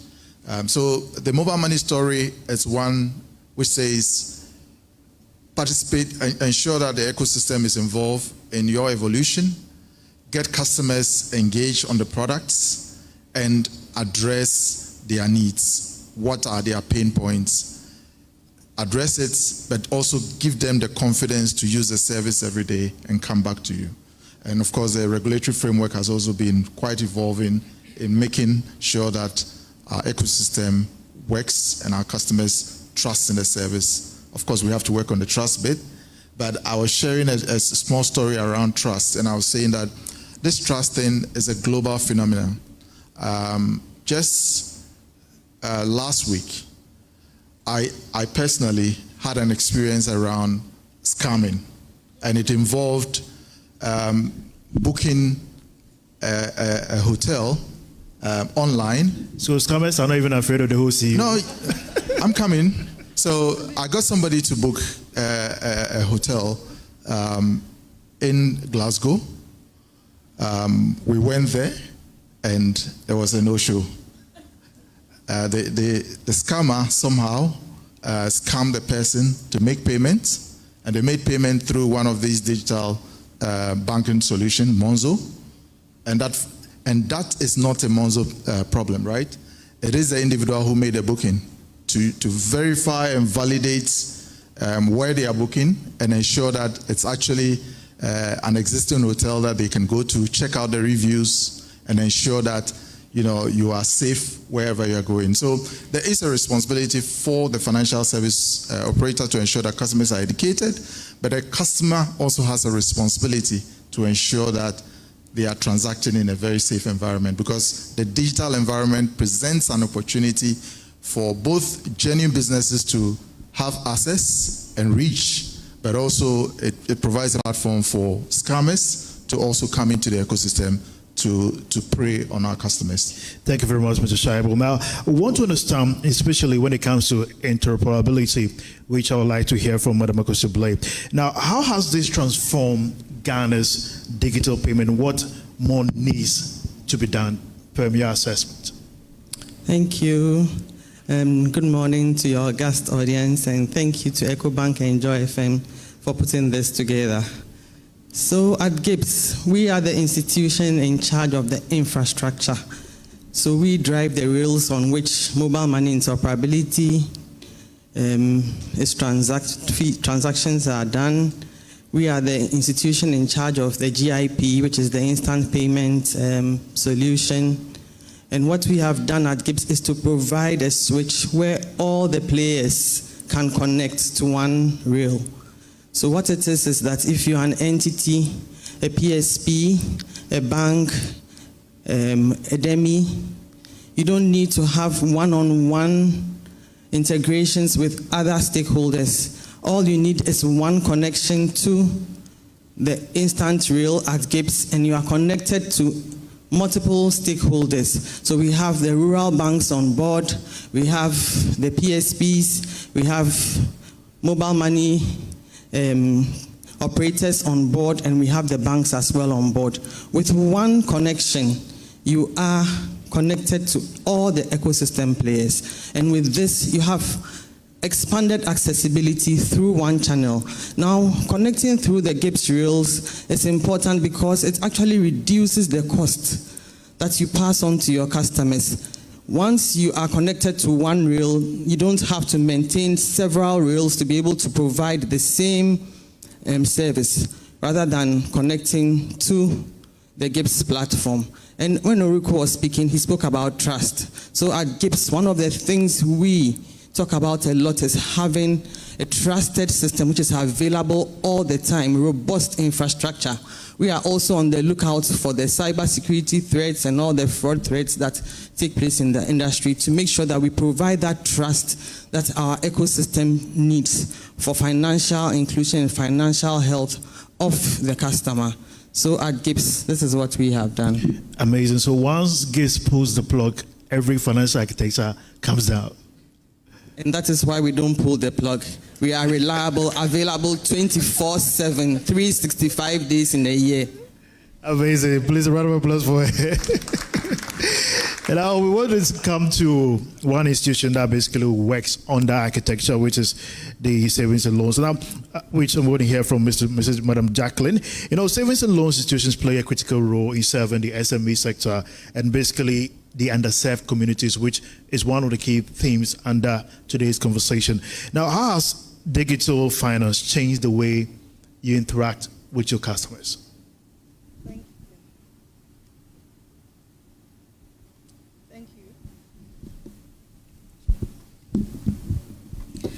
For savings and loans, I was talking to Shaibu about the fact that we're a high touch and we actually nurture the relationships. We go into the markets, but there's a limitation because you're not able to scale.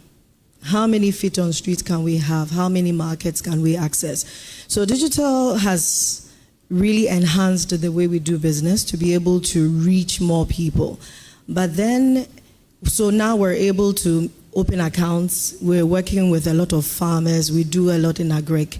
So we go out there into the farms and we're able to open accounts for them. We're able to profile these customers and reduce the turnaround time for the loan process.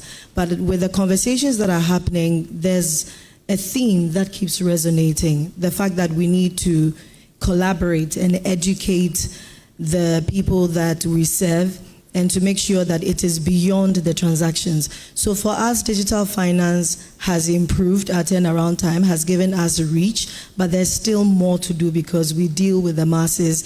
SMEs can be profiled better now. There's alternative data that allows us to be able to give them loans. And I'll also say that digital has helped us to be able to manage our credit risk to an extent. And when William talked about some of the bold initiatives, I really like the Ghana card conversation, because for us, everybody knows our interest rates are high. And it's because we deal with SMEs, some of them are not registered, and because it's higher risk. But for us to be able to give them very good interest rates, make it more inclusive so that they build the enterprises that Oreko talked about, we need to be able to profile them better. So if it's Ghana card and there's a card, there's an account behind that, we'll be able to go to the credit bureau and find who is borrowing from everywhere. We have serious NPL issues. So this is something that we're passionate about. So basically, it has helped us to be able to scale our business, profile our customers better customer relationship, but there's still more to be done. Thank you. I wish we could extend this conversation, but I would like to take a closer remarks from my panelists before we move to the next session. Now, Jacqueline, 2026, what is your expectation? How do you intend to close the year? So far, we're in the middle of the year. We've heard from the finance minister's budgets, but from your sector perspective. For 2026, we want to close the year on a very strong note. Again, it is scale. We've seen very innovative initiatives. We have seen the fall of interest rates, which is good for the customer. But we've all talked about the customer and trust. But the financial institutions also have trust issues. Because interest rates are falling, we want to be able to give our customers access to finance. We want to be able to finance their businesses, but trust. So for 2026, if we're able to collaborate some more with fintech, mobile money, collaborate with Shaibu, for example, we'll be able to scale the business that we're doing. It's not only about the financial institution being able to have sustainable profitability, but also impact and transform the lives of the SMEs that we're working with. Thank you very much. Now, inclusively, we've seen GIBS operation over the years and seeing the successes that has come up in terms of the establishments of GIBS, bringing all the players within the fintech industry. What are some of the eminent challenges that has come to your table, most importantly, in 2026? Thank you.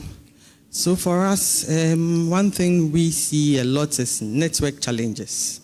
Not necessarily from the center, but we have over 70 participants on the platform. So today you see one network down here, another network down there, and that's been one significant challenge we see there. When it comes to collaboration also, I think for us, we don't see that. So we still have pockets of fragmented, closed, looped payment systems all scattered around. And that's also a major challenge. If you could have everyone at the center, I guess we would innovate better, collaborate better, and provide better services to the financial services industry. And you're in the engagement with the private sector? Pardon me? How about the engagement with private sector players? Yes, private sector is involved here, government is involved, central bank as well, are all key stakeholders in this conversation. The private sector is key. We have GHQR, which recently MMFL launched the Ride with Momo, and that was done with the transport industry. These are private individuals who ride Pragya, and they are accepting GHQR. And once you are a customer enabled, you don't necessarily have to be an MMFL customer. Once you are a customer enabled by a bank, a savings, a loan, a PSP, whatever, you can take part in this promo and be a winner as well. And these are the collaborations we want to see in the private sector as well. Wonderful. I'll come back to you shortly on the Ghana Pay aspect. Now, Mr. Rona, interesting enough, I was at an event when Mobile Money Fintech Limited, in collaboration with People's Pension Fund, really launched the pension scheme on the Momo app. And interesting enough, the kinds of offers that came out, and I saw a lot of products on your site. I want to understand, basically, in not just for the financial aspect, but the pension aspect, what is the whole vision for Momo in that direction? No, thank you very much. I think our vision is a very simple one and a very clear one. We just want to provide our customers with access to financial services. So partner with all ecosystem regulated entities to be able to enable the services our customers want. So the pension example is one of such example. There are many more pension products currently on our platform, which is accessible to hundreds of thousands of Ghanaians today who are actually in that space. And even for some of us who already have existing pensions, you can actually do a top-up of your pension through this channel. Again, we also recently launched a service which speaks to investment, partnering with the key investment houses to bring investment products within arm's reach of our customers. So for us, it's about access, it's about convenience. But what we want to also do beyond that is also to really get connected with customers, to expose them to these services, because we've built a number of services, but the adoption rate remains slow, and that translates into the financial well-being that we are talking about. And also, when it comes to services, you realize that we've built solutions that speaks to a mass audience or customers. But what we are trying to do now is to begin to identify specific areas where there is friction and address that with either our existing solutions or new services that we're able to unleash onto the market. And one clear example is a Drive with Momo campaign, which is a campaign we're riding in partnership with Gibbs to offer convenience. I mean, what we're trying to solve there is not a new solution, but adding on the GHQR to allow customers to seamlessly pay for journeys like transport journeys, because it's one of the difficult areas to crack in terms of digitizing, and we're trying to use this experimentation to see whether we're able to unlock that. And we're doing that with the digital ride-hailing services as well. So these are small pockets of areas where we are doubled down on to ensure that we're able to solve for those areas. And it speaks to the point around inclusion. Now, yes, we've achieved a lot of scale from an inclusion point of view, but there are pockets where there are still gaps where we can fulfill. Think about it, the transport sector, Trotro, how can we solve for Trotro? And consider the millions of Trotro journeys that are happening every single day. If we can translate that into digital payment opportunities, that would be a massive one for the entire ecosystem and bring a lot more people into the financial rail. So we are building it slowly and organically, but the vision is very clear. Anywhere that there is cash, we want to have a slice of that area, and we want people, our customers, to experience a more seamless payment experience and lifestyle experience, really. Indeed, anywhere there's cash, you want a slice. Whilst you are cutting your slice, someone will also be cutting underneath that slice, and which are basically the frosters. Briefly, what structure have you put in place as viewers are watching us to protect people's savings, investment products, and is there any feedback channel that they should be looking for it to? Absolutely. I mean, the very foundation of the service we offer is built around trust, and that we do not take for granted.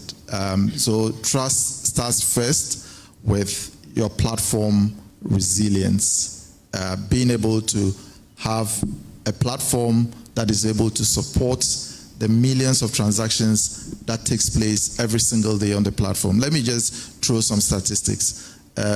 On average, we process around 26 million transactions every single day. And each of these transactions is actually a promise to our customers to say the funds is flowing and you expect it to be where it's supposed to be and facilitate the ecosystem. So we invest and continuously invest in the platform to ensure that we're able to safeguard customers' value, and that we don't take for granted. Now, beyond the platform security and all the layers of cybersecurity elements that we put on top of it, there is also the bit around the user journey and experience, and that is where the most vulnerability sits, right? And I gave you a personal account. The responsibility for financial safety is a joint one, which is us and the customer. If there's a break in that chain, then fraud becomes, pervasive. But we continue to invest in that area in terms of supporting customer engagement, customer education. But over and above that, it's also the fact that there's a body of work that we're doing from an industry point of view to also ensure that it's more collaborative, because it's not just a single platform issue. It affects everybody in the ecosystem. So how do we ensure that we block all the gaps that we see around the whole ecosystem? So there's a lot of work to be done. And what I can say for a fact is that we are very committed as a leading player within this space to work with the industry to ensure that we deal with this canker. Indeed, we'll deal with this canker. And I've had the privilege of having this morning here with me the front, which is basically the savings and loans, the architecture, GIPS, and also the players, Mobile Money Fintech Limited. Please, a round of applause for my panelists. I had the privilege of having Mr. Shaibu Haruna, CEO of Mobile Money Fintech Limited, and Mrs. Akufo-Addo, Chief Business Officer with GIPS, and also Jacqueline Dufie-Mpori, Managing Director for Pan-African Savings and Loans. Gentlemen and ladies, thank you so much. Thank you. Wonderful. Please, a round of applause for them. Yes, now we go to the last panel session, which will be handled by Samuel Kojo-Brace, and this will literally be on a different session. All right, thank you very much, Winston. So to help us do this discussion, let's welcome Jake Franz. He is lead for Cybersecurity Technology Standards, Cybersecurity Authority. Thank you, sir. Let's welcome Dr. Martin Nana Annan, Cybersecurity, AI, and Info Systems Experts. Dr. Annan, okay. Oh, his applause is too low. And then Daniel S. Klu, Director, Information Security, Bank of Ghana. Okay. Thank you very much, gentlemen. Winston said earlier that at the core of all of this is about fraud, right? We're trying to build trust in the digital system, but other people will also try to deal and have their own way around it. How do we deal with that? And that's my opening question to all of you, a minute each. How do we deal with the way people are always trying to go around the system when we are trying to motivate people, encourage people to get into the digital framework? Other people are also dealing with them. Nana was defrauded. If he could be, anyone else can. How do we deal with it?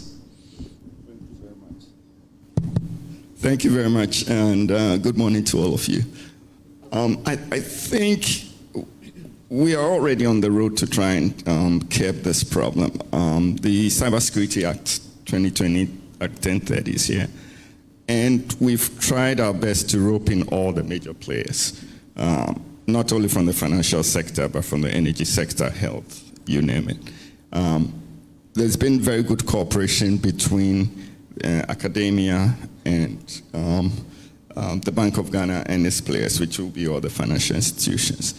And because the Act is here, there are certain things everybody's mandated to do. It's a collective thing. If we all adhere to all the processes, policies that CSA has set out, then we'll have a much holistic environment, because it will be very difficult to breach somebody and cross over into another industry. Okay. The whole landscape needs to move on the same page. And so far, I think there's been very good cooperation between CSA, the financial institutions, and the telcos. Fortunately, we don't have any telcos here. I don't see them in here. But they've done a good job in trying to protect the network, whilst everybody who is connected to the network, because you need the network to move the traffic. Sure. Whoever is connected to the network would make sure that their environment is also as secure as much as possible. If somebody tries to defraud me through my financial institution to BOG, I believe if I wanted to send some money out of the country, the SWIFT system is run by BOG.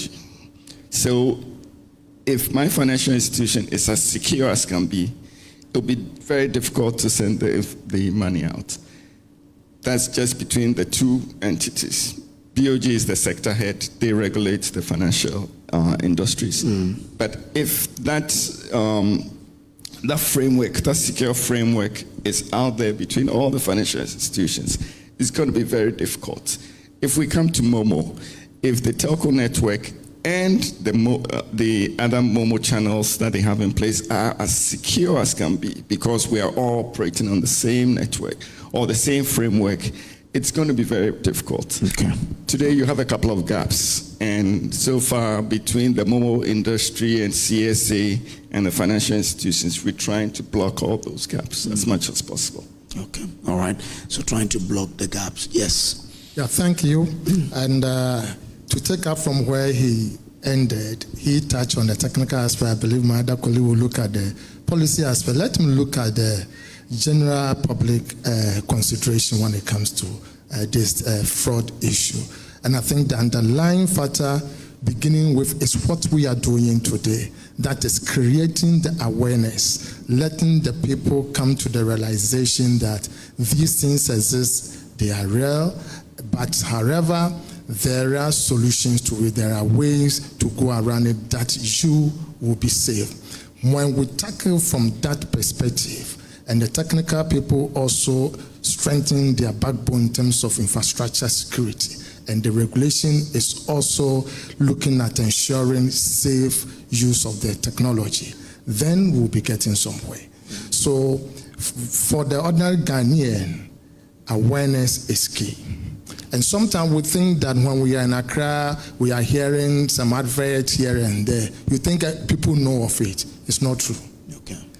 Even within Accra, you will find people who have no idea what is happening. And that is how every day you get people, because I believe we'll be getting that there's always the complexity when it comes to the way they scam people. And therefore, you must also intensify your education, the awareness, said that always your citizens are up to speed with what they have to do when it comes to being aware, when it comes to... Okay. All right. Thank you very much. Okay. Thank you. So from our side, what we believe should be done is to strengthen the regulatory frameworks, right? From the Bank of Ghana's end, we have operationalized the Act 2020, Cybersecurity Act, and we have provided a directive to the industry. It's not just about providing directive, but then what are the things the banks and the regulated financial institutions need to put in place to ensure strong security, right? And those things are passed through to the institutions through the directives. We, this time, have not left the institutions to just comply with the directives, right? We have intensified our collaborations with them. The last time we issued a directive in 2018, what we did was we gave directives to the industry and then we expected them to comply. We went on to supervise and check on how they are complying. This time in March 2020, we have improved on the directive and we have brought in place strong pillars to meet current challenges in the cyber and information security arena. We have moved on to work with them to create implementation guidelines, so that we ensure that the implementation is uniform across board. We have not left, the conversation has always been on banks, no. If you take example Momo, customers are linking their Momo accounts to their bank accounts, all right? Should you leave the conversation around only banks? No. So we have brought on board all the other regulated financial institutions and even other players in the financial industry. Take the NPRAs, SICs, and NICs, right, to ensure that the financial industry is collectively protected, not in silos. And that is the thing we are doing to ensure that we have strong protection across board. Thank you. All right, thank you very much. Let me bring you in, Mr. Franz. Now, a lot more financial services or products are moving online. I don't remember the last time I went to my bank to withdraw. You do that on the phone. But in that space, what is the biggest cybersecurity threat confronting online banking in Ghana? I think ignorance, for one. I believe from the user's perspective, it's ignorance and then lack of awareness. I believe Mr. Klug touched a little bit on that.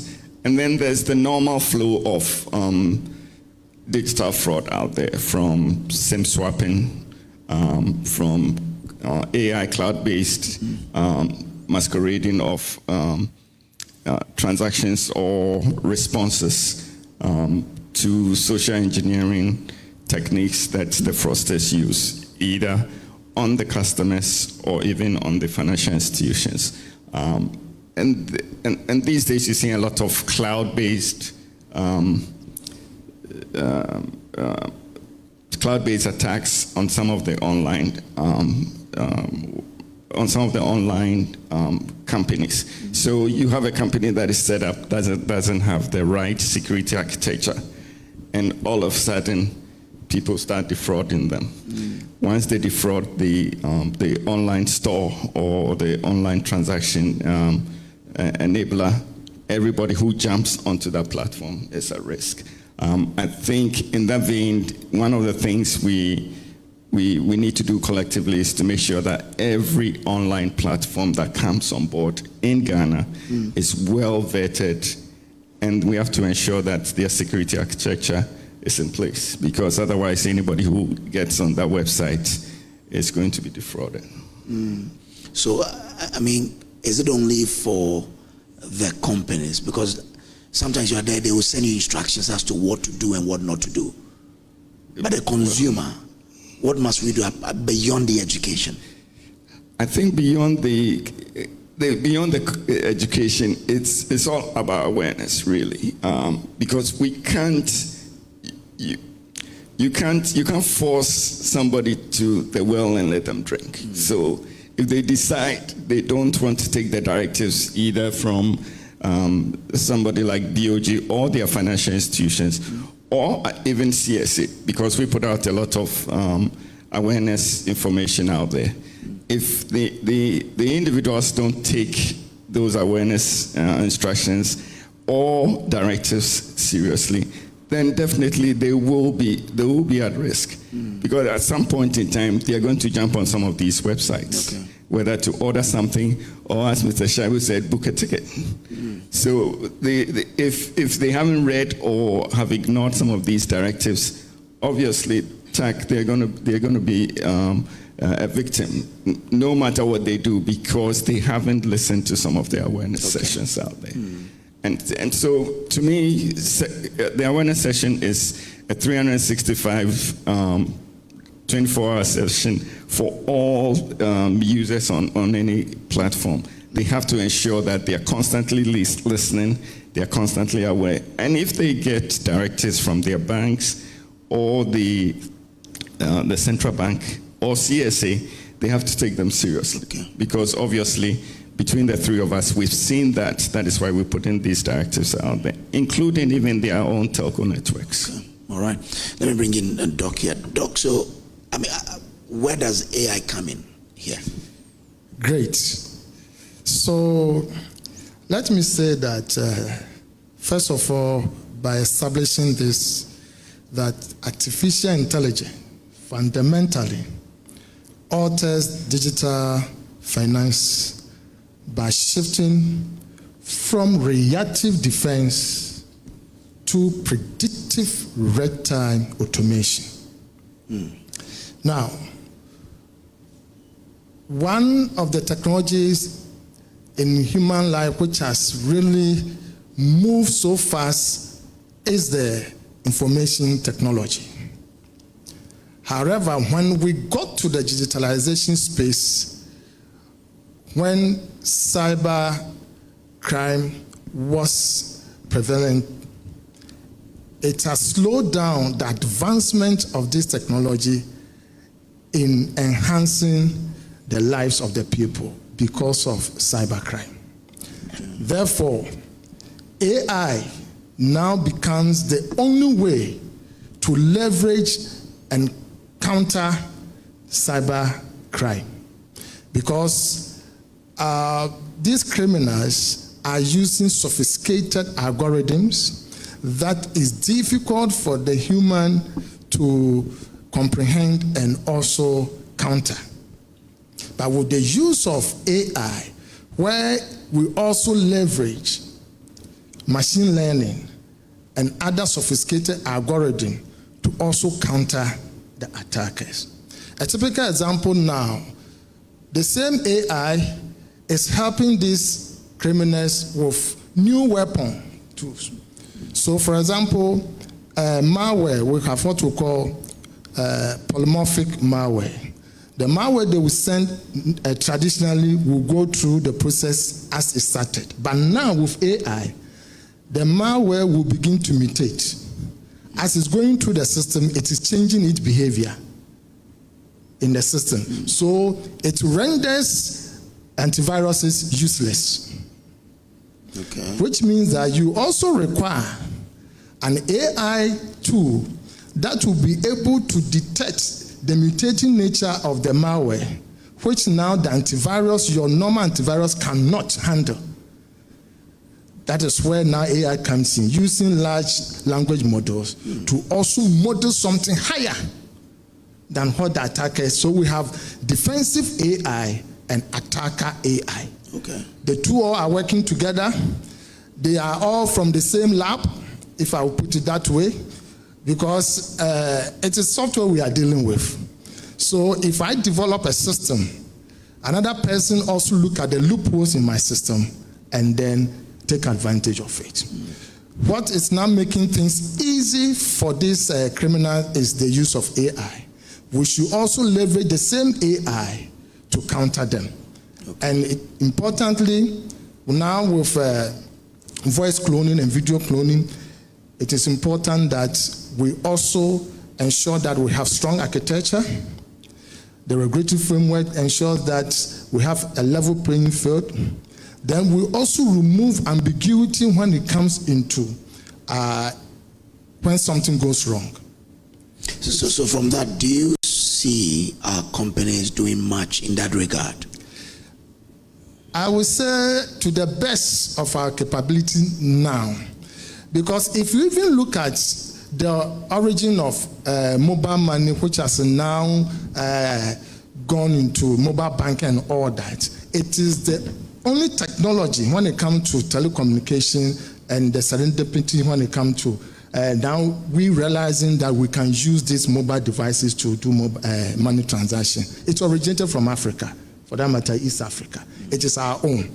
And therefore, it is technology that is indigenous, and therefore, from within us, we have built several technologies on it, and we have gotten to this point, and we are doing this discussion. I believe that the stakeholders have done a lot, and they are still doing it. And engagement like this will also give a certain realization that will open us up to new ideas and new ways of handling these things. And by so doing and coming together, collaborating, we'll be able to now tackle the root of the problem. And I will say that anytime you are thinking of a digital product, make sure that you are also thinking of how you secure it. The moment you conceive it, begin thinking about its security. Other than that, that product will get short before you get to know, because we are having that issue when it comes to e-commerce in Africa and in Ghana. E-commerce is supposed to now help us move from the physical market into the digital space, making it easy for people to now do business at a lesser cost. But because of criminals, it is rather slowing down its expansion. Okay. And we have to look at that. And the only way to handle some of these things without human interference is leveraging AI. So it comes back to now leveraging on what the academians can also do in terms of the models. Okay. The models of the that we can use. When they develop quality AI models, then the industry can also use it and then ensure that their systems can automatically identify some of these things and calm it down. Let me bring in Mr. Clue here. Mr. Clue, so we're just wrapping up. What would be that recommendation that you would say can have that greatest impact on cybersecurity, and in turn improve the trust that we will have in online digital banking services. Okay, thank you very much. So trust, as you said, is not something you can touch and feel. It's a feeling, right? The thing that makes me take my phone and send money to my child's school, and I have the trust that it will get to them, right? Because you cannot touch and feel, you have to go extra mile. You have to do a lot of things for people to have that feeling, you know. So it's about strengthening security across board. Again, from the Bank of Ghana's end, we are not thinking about strengthening security of big corporations and big banks. No. The little institutions that support the people we don't see day to day in the rural areas and all that, right? We need to think about them.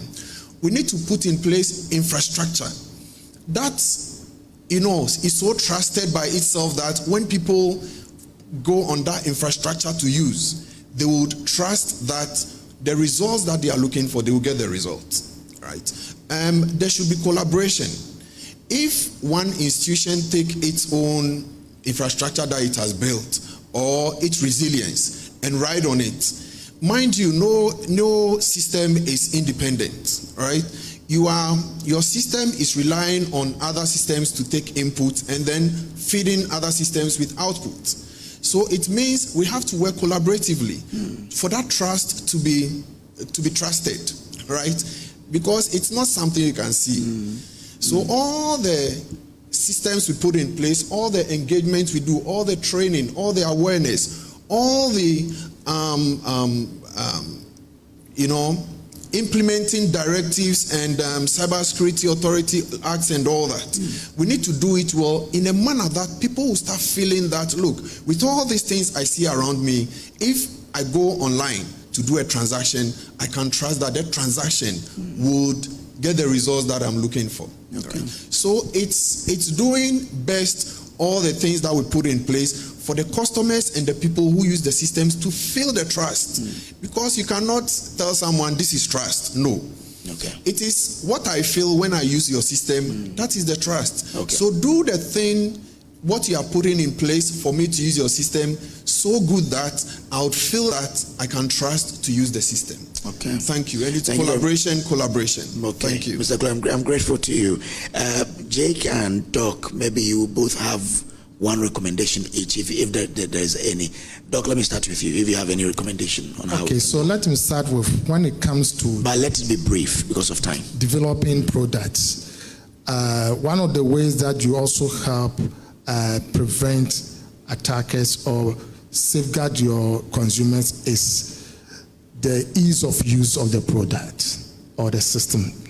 So developers must be coached on what we call perceived ease of use and perceived use. And when the perceived ease of use is there, then the perceived usefulness will now let the users use the system. Okay. Now, when that is there, what happens is that the interest makes them glue themselves to the product set, that they are careful anytime they are using the product. And because they see much usefulness in it, they do not allow themselves to be played around when it comes to that. So that is key. Then we must, leveraging AI, implement interoperable, decentralized, zero knowledge proof security. Now, the zero knowledge proof security is where I'm able to prove that I am so and so, I qualify this without disclosing anything about me. And that is where the Ghana card becomes important. And when I go to the bank or anywhere, I should be able to prove to the teller that I'm that person without disclosing anything from my card. And that is important. Thank you very much. Jake France. I think one of the biggest things we can do is establish or build a single wide platform, threat intelligence platform for all players, which means we have one for the financial sector, energy sector, you name it, of which CSA will be part of, so that we can all see the attacks coming through. The reason for that is it makes everything very transparent, as opposed to, for example, the Act today, we need to create sectoral sets. So for the example for the financial sector, Bank of Ghana will be in charge, and then you have all the financial sectors underneath them. For the energy, Ministry of Energy will have their sector, and then all the agencies would be under them, the ECG and so on. Now, if you had one threat intelligence platform across the board where we all participated, it makes it very transparent. It allows everybody to see all the vectors coming in, and we can deal with it as such. If CSA doesn't have the capability to address one vector that comes in, which is unique to the Energy Department, the Energy Department can stop it and say, hey, guys, everybody on the platform, this is what I've seen, please take a look at it. Okay. To piggyback on the AI piece of it, it also needs to be AI enhanced. I'm sure we all heard of the AI that went rogue this week.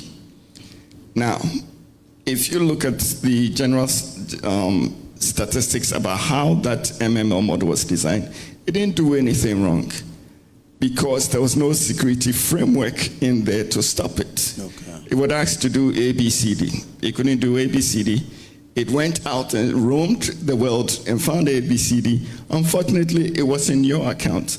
So it found a way to get into your account, brought the ABCD out and brought it back because there was no security framework. So to Mr. Klu's problem, we need to have, for example, the threat intelligence system. It needs to be fully backed with AI-based security. Okay. That way it can't go rogue. Because at this point in time, all the AI models out there can do anything they want because they don't have any proper security framework around it. That is why I'll leave this last thing. If you are fond of using AI to do your work, please leave out your company name. Leave out the company name in your searches. Personally, you can do what you want, but leave out the company name in your searches, because the moment you put it there, the tool is smart enough to gather all that stuff, aggregate it, and start figuring out how things work. We've tried it, we've tested it with some companies where we said, what are you working on? And they said, we're working on this project. We said, okay, tell us a little bit about it. They said, no, it's private. We just went online and typed in 3 keywords, and everything they are working on came on, because at one point in time, or at some point in time, somebody had gone in there to do a research to complete that work. So I would advise all of you to please stop using your company name, acronyms in searches to do your work. Find a better way, because the moment you type in anything resembling or close to what you do, the AI is smart enough to aggregate all that stuff. That's a very vital information coming from Jake Franston. He is lead for Cybersecurity Technology Standards, Cybersecurity Authority. We also had Dr. Martin Nana Annan, Cybersecurity, AI and Info Systems expert, and Mr. Daniel S. Klu, CISO, Director, Information Security, Bank of Ghana. Now we throw it back to you. You have questions, you have some answers. Let's hear from you. If you have a question, you raise your hand, we'll bring you the microphone, and then we can hear from you. Okay, to my beautiful woman here, where is Winston? Okay, let's have the microphone to our beautiful woman to ask her question. Thank you. And your question can be directed to any of our speakers earlier, and then they will answer. That's why Regina's laughing. So if you've already put your company name in AI, what do you do at this point? Okay, all right. I saw the expression, people were like, we are too late. Exactly, Winston, we're too late. Exactly, we're just too late. So you will have to be very careful going forward, because it's gone. You can't get it back. You can't delete it. Okay, so just be careful not to repeat the name again, right? Exactly. Going forward. All right. I think a follow-up then. Sorry to just stay on that point, but then can you just going forward begin to misinform the AI so that it can actually be misjudged? Actually, you can also do that because it's a machine learning language, so it's going to start learning that. And if I ask it a question, it's now going to give me the two responses and say, for now, this is what I know. And you can make your decision going forward. Okay. Any further question? There is one. Okay.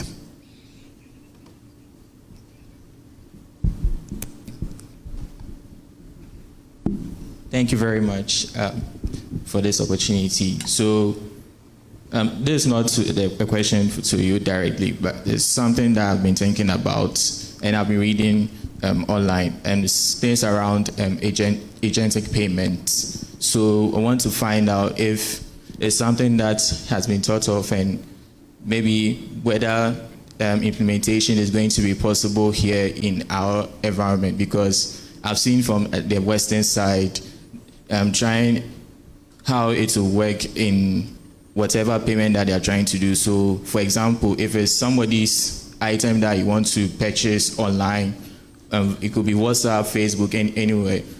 And how can we be able to implement? So first thing is it possible to be implemented here in our environment? If yes, how are we going to go about it? And also putting into consideration the security aspect of things, because right now in the agentic and machine learning kind of space, right now the conversation is how do we secure our agent? And since we want to put this in a financial sector, how are we going to go about that framework from ideation to execution? Thank you. A very loaded question. Yes. Who will go first for us? Okay, so yeah, to answer your question, let me just add something to the AI, the company's name that has gone already. If it is that serious, then we can also develop a poisoning algorithm to do that. And that can be expensive. So if it's that serious that we need to take the company name, then we'll develop a poisoning algorithm to do that. The hackers use a lot of poisoning algorithm, a lot. So that can be done. But if it's trivial, you don't go spending that money. But if it is something serious that borders on security, then we have to now activate modelers to develop the poisoning algorithm to poison the AI. When we poison it, then we can diffuse it. That is by the way. Yeah. Yes. Okay. So to your question, yes, I think if I got you right, looking at how.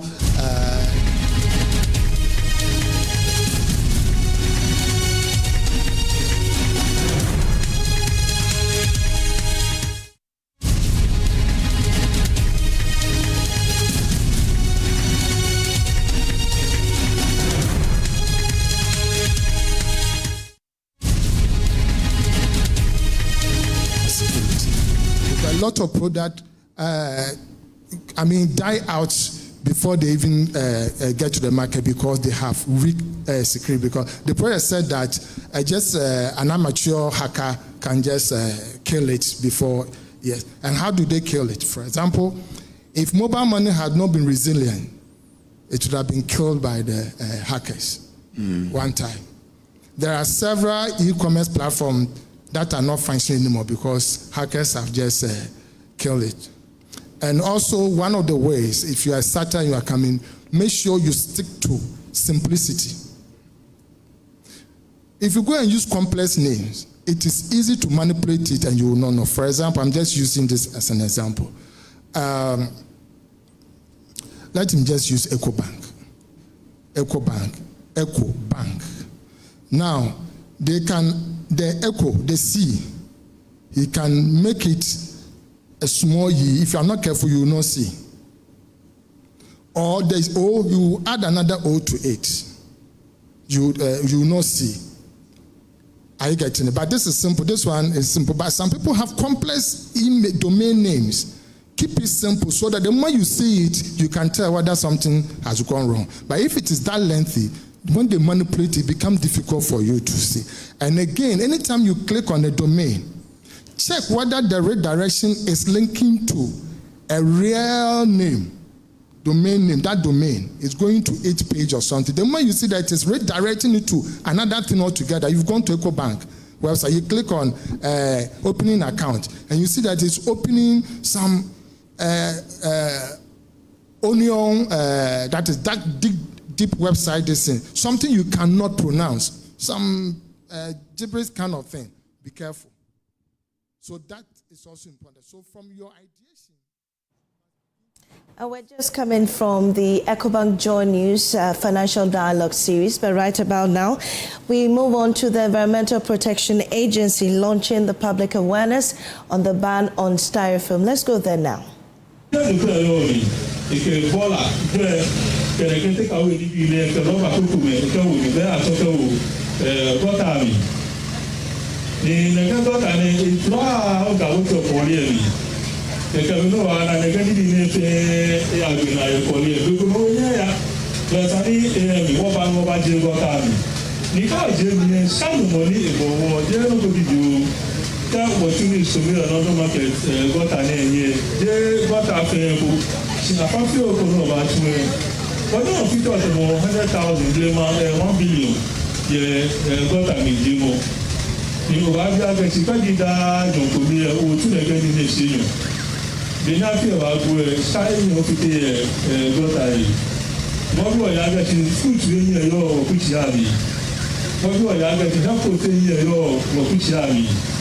This shadow of animal can come and live happy